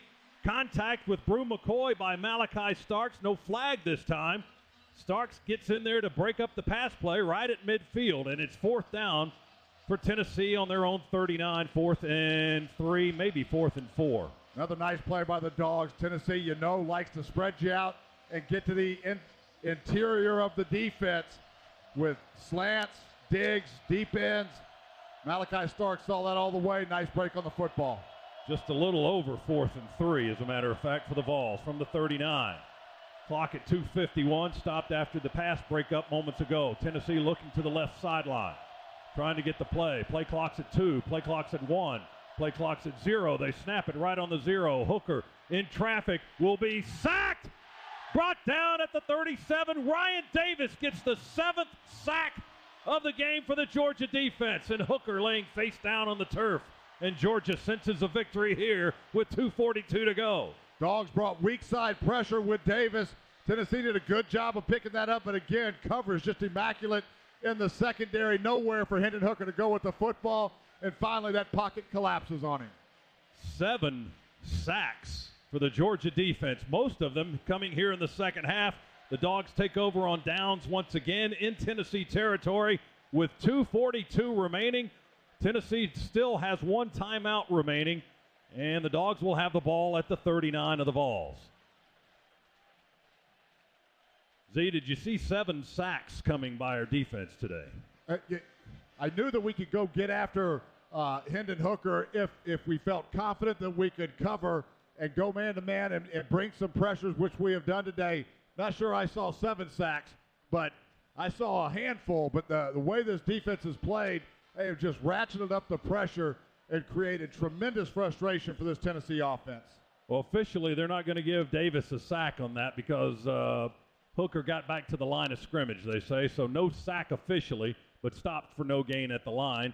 Georgia will run it now on 1st and 10 from the 39, straight into the line. Goes, is that Milton? Kendall Milton with the carry, the junior from Fresno, California. Bailey and Harrison on the defensive line make the stop for Tennessee. And the clock continues to melt down, 2:21, 2:20. Tennessee can only stop it one more time. Well, Georgia's defense took that Tennessee offense today and just drove it back to the Smoky Mountains. My goodness, in that second half, 4th quarter, we barely touched the football. And Tennessee played most of the quarter on our side of the 50. They finally scratched out a late touchdown a few moments ago. Let's pause 10 seconds. Station ID, Bulldogs Sports Network.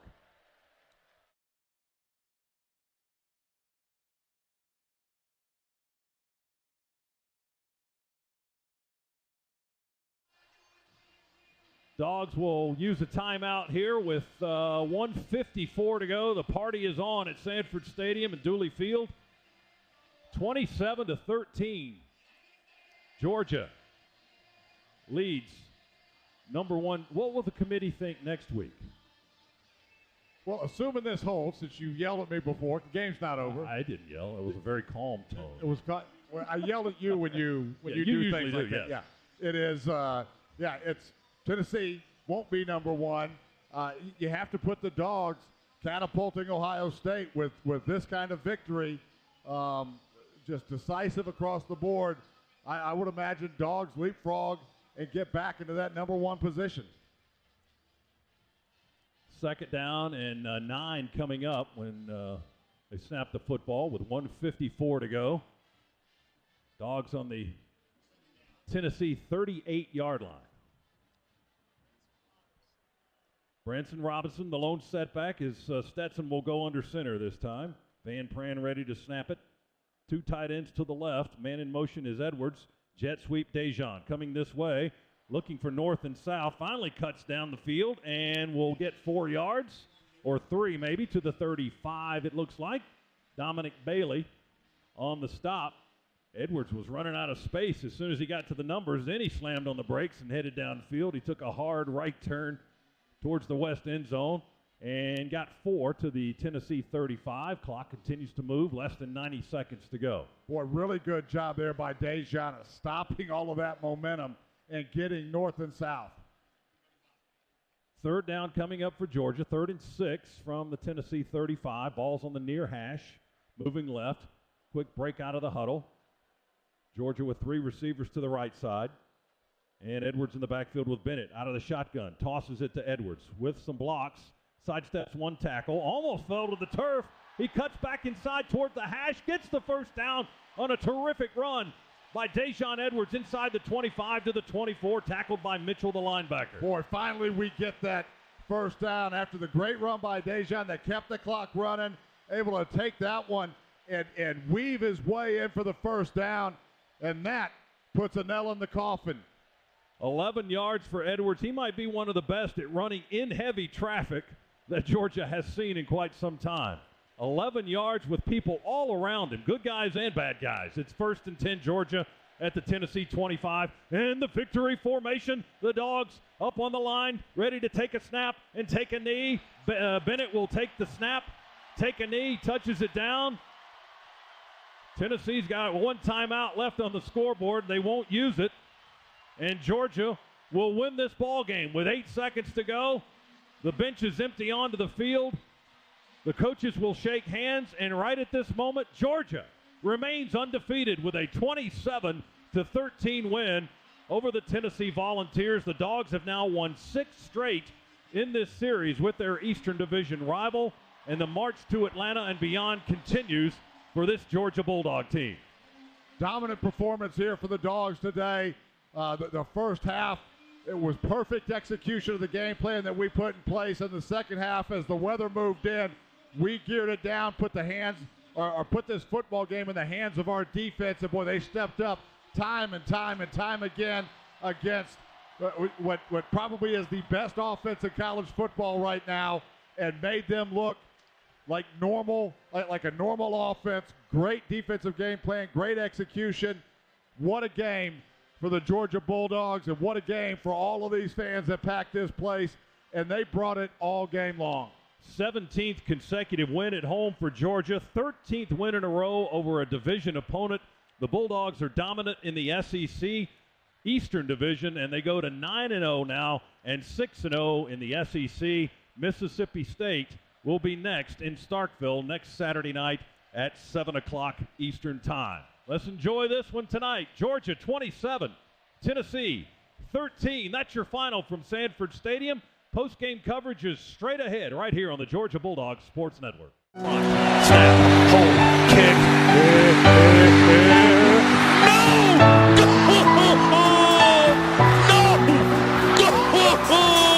He missed it. Left.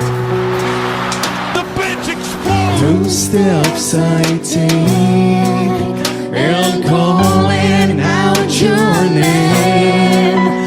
I'm crying out again. It's never enough. Can I bring back better days? And now I see these walls closing in on me. Have been in here too long. Must break and break.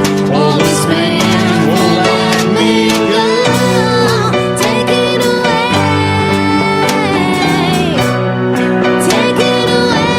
getting older day. Take it away. I'm just singing, away an older day.